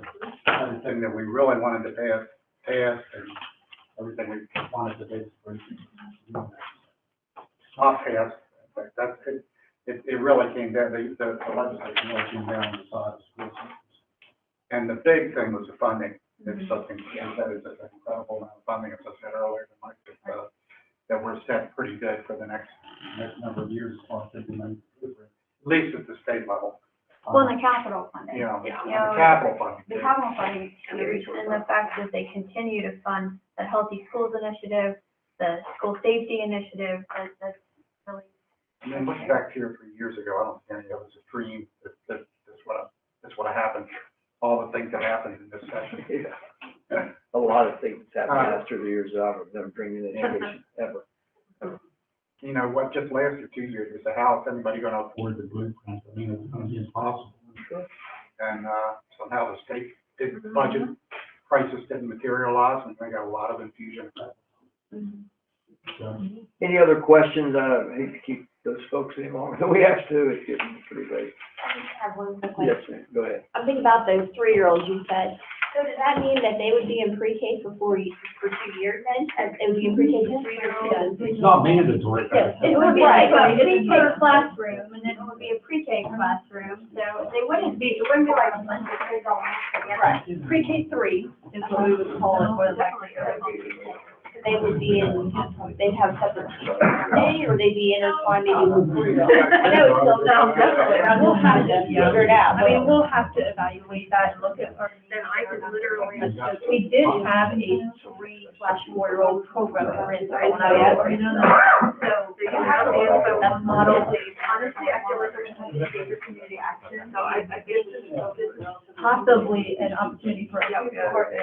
Right. We have some collaborative classrooms that are really strong on the northern end for our 4-year-olds. And it's targeted to our most, significant need students, not necessarily universal. And it's something we've explored too from the special ed realm, because normally we see our preschool numbers relatively low, 3 to 5 maybe. And this year we're above 10, and next year we're starting with 10, and that's 3-year-olds that we provide services for. So we're seeing a huge increase in our infants and toddlers and preschool numbers, so that supports that need. And they must be at the state level too, is why they, got that in there. Yeah, it's a big emphasis at the state level. And early intervention and getting to the child earlier with high quality early childhood intervention. The bill that would require you to provide, some type of educational opportunity for sex offenders. You're not going to be allowed to have sex offenders in the schools anymore. Right. However, there's a separate piece of legislation that took out texting. So if a student was convicted of, or was guilty of sex sending a bad picture or something, that used to land them on that list. That's no longer the case. Right. You're no longer be on that list. Not that it's a good thing, but. Right, it's a thing. That those type Offenses wouldn't be excluding that student from school. Thanks for doing that. Yeah, well, thank you. Thank you for the presentation. I think there's a couple things in administrative. Yeah, I know we got one more to do, but I'm just gonna say, we are striping, the discussion. Right, you all can go, except for Dr. Wilson and Schweitzer, everybody else can go. Our discussion we had later on, the executive has been stricken. Okay. Thank you. You're welcome. Thanks for doing that. Thank you. Have a good night. Thank you. Well, I was gonna make. Okay, we've got, the insurance bid approval. Superintendent, do you have a recommendation? Yes, my recommendation is to approve, the insurance bid, to NABE for the liability insurance. Okay, the position to, become a partner with Nate for insurance liability. Is there a motion? Make a motion to approve. Matthew, second by Jason. We can have discussion. Is there anything you, need to, add other than what you provided us documentation on that we can look at tonight? I just want the board to be aware that, we solicited bids through our broker CBID. And we also worked with the Maid Group Insurance Pool to cost out what it would, what the expense would be for Garrett County Public Schools to not only purchase liability and casualty insurance through the Maid Insurance Pool, but also to invest and buy into the pool. And we're getting more coverage for less money. And we get control. Well, okay, unless there's questions, I know we all got a robust amount of information to digest, so we should have everything in front of us. If there's no questions, motion on the floor. Those in favor of accepting the May recommendation as our liability coverage, signify by saying aye. Aye. Those opposed, nay. And it is a 4-0 vote. This required quite a bit of legwork on Mrs. Schweitzer's, part, so I want to Sure thank did. her for, working on this. I think as Mr. Glasfeldy said, I think we really have received a great proposal, and I really thank you for all of your hard work on it. Yeah. Absolutely. Okay, Mr. Miller, you're on the spot. All right. A few breaths of fresh air before I. We're all waiting for that moment. So, begin my report by acknowledging we are winding up the school year. It's been one to remember for sure.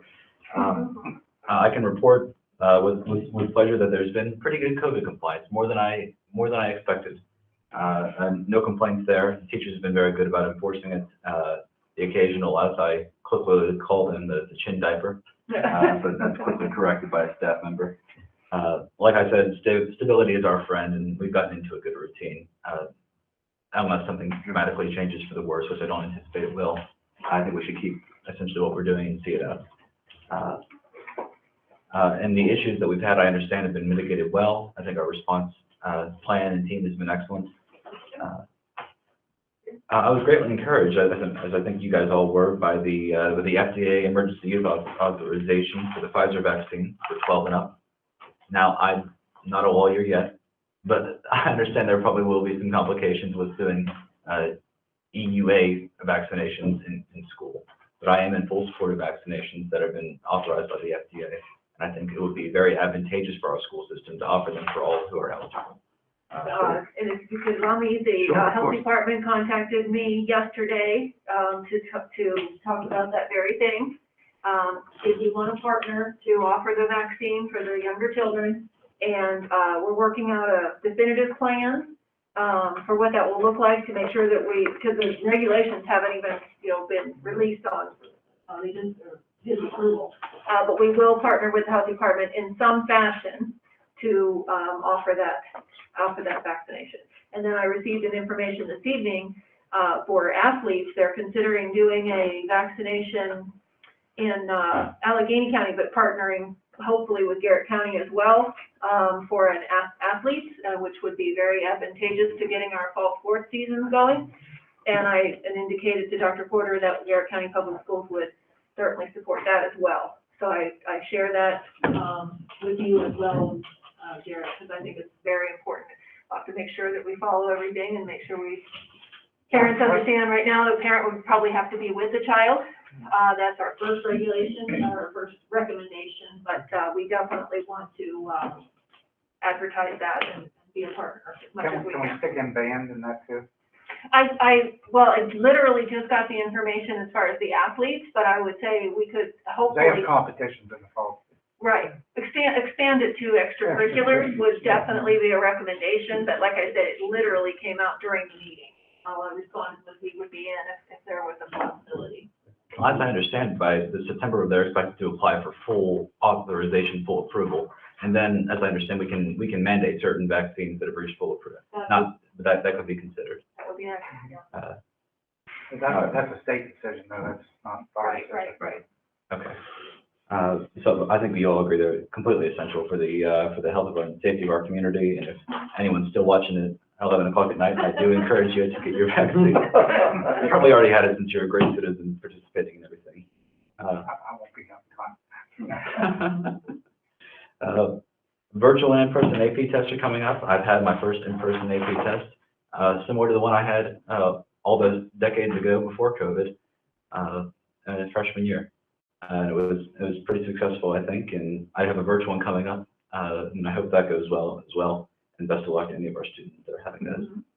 I was heartened to see so many of our traditional senior activities coming back in some capacity. It's the prom, which I had the pleasure of attending, which was, in my opinion, very well regulated for COVID.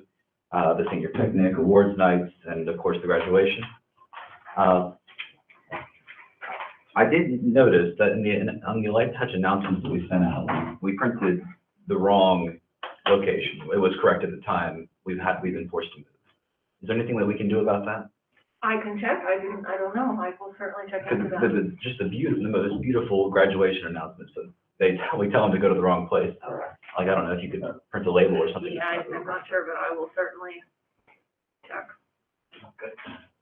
And of course, the number of tickets, I don't believe it's been set in stone yet. I heard 7 as a rough estimate floating around, but things can change, obviously. Right. We'd like to err on the side of more people if we could. Right. And I believe that they met with the students. It will be a little bit higher at Northern just because their graduating class is smaller. Right. But we have to go with the guidelines of how many people can be in the ag building, but we'll provide as many as we can to meet the regulations. And of course, if some families don't need 7, we could We're probably gonna try and, yeah, redistribute those absolutely. ahead of That's why time. we said each school would be, your process for getting those tickets Great. would be based on that. Definitely, I can see that. And for the students, of course, it's coming down to the end of my term. I'd be really happy to see some data about the learning gaps as it becomes available before I go, if any, over the 2021 school year. And of course, some plans to address that before I go, including perhaps like equitable, by school and geography, summer school programs, enrichment programs, and things of that nature. But speaking of good hands, you met my replacement, so to speak, tonight. She's going to lead the students in probably even better hands than my own. I'm so impressed with her, and she's done a great job as my alternate. And I hope you all really have a good relationship with her. And just in general updates on the activities of the students, you heard a lot about our upcoming GCASC event. Looking forward to partnering with Garrett College to have a nice big venue. Continuation of athletics, I know have been met with open arms. We really like those. We had blood drives across the county for our high school students. Happy to give my second pint, and I encourage all to give if able, of course. Teacher Appreciation Week, of course, was during this last month. Our student councils provided for our teachers and also our staff, such as nurses, secretaries, bus drivers, things of that nature. Just examples included gift cards and coffee and donuts, and just nice little things, catered lunches, and we partnered with the school administrations on those. And last Friday was the Mental Health Awareness Day across the county. I had my green shirt on, and many others did as well. And as I understand that they're going to continue that initiative in the next year to address the problems that we're going to see. That's all I have for you. I won't give you the Henry VIII joke again, but I won't keep you for very long. You have any questions I can answer? Yeah, where are you gonna go to college? Well, I've applied and been accepted to and enrolled in the William and Mary St. Andrews, that's the oldest university in Scotland, birthplace of golf, joint degree program in economics. So at the end of 4 years, I'd graduate with an international degree in economics with honors from both of those institutions. Wow. Thank you. Thank you. It'd be 2 years over there. You a Steeler fan? I think I have to be, don't I? No, I'm saying, are you a Steelers fan? Steelers fan, sure. No, Mike Collin went to William and Mary. I had a football player go to John Stem, play football at William and Mary. Got a scholarship there, played football many years ago. Beautiful campus, man. Oh my gosh, that attracted me more than anything. Oh, yeah. And historical Williamsburg and Jamestown. Did you go visit? Oh, very nice. Were you able to visit? I was able to visit before I made my decision, and just was blown away by the campus. And If I remember, that wasn't even on your radar when we were talking clear back in the fall, was it? it's been a crazy year for college applications. Effectively, for all universities, you're going to see about a third or a half at most of the acceptance rate that they used to, just because of the overflow of gap year students from last year, as well as they took out all the SAT, ACT requirements. So frankly, people that wouldn't have been qualified in prior years are now qualified to apply. So you see an increase there. So. Hey, Jared, I'll tell you this, because I don't choose winners, so we can say this easily. Jared applied for a scholarship for our son's name at Southern, and I've read all of those through the 8 years that we've done that, and I will say this to you with all frankness, yours was the absolute best letter I've ever read. Nice. Well, thank you, sir. It was. Yeah, got us a little teary-eyed reading it, but it was very well done, very well. I enjoyed reading about your son very much, and I think we had very similar worldviews and similar goals. And if I can do anything to carry on that legacy, it'd be my pleasure. Heaven help you, you had a lot of views to say. And I didn't have a lot of views to say. But it was excellent. You did an excellent job. The other. You made the comment you attended prom. Did you enjoy it? Yeah, I had a great time at prom. I hadn't been since freshman year, but I went with a group of my friends, We had a great time. Music was great, venue was great. Had a good night. It was a little cold though, wasn't it, in the evening? Little cold. The weather did clear up. We had some nice outside photos. That's beautiful. Yes, it is. All right. To go back to. Well, anything else for Jared? So you can go home, study? Back to work. Jared, thank you. Thank you so much. Thank you all. Thank you. Anything, any updates or anything from board members before we go back into executive? We had LSA meeting, Steve Bound is retiring as Director of Legal Services. Wow. That will be a loss too. Yeah. We had a legislative summary, but it was basically.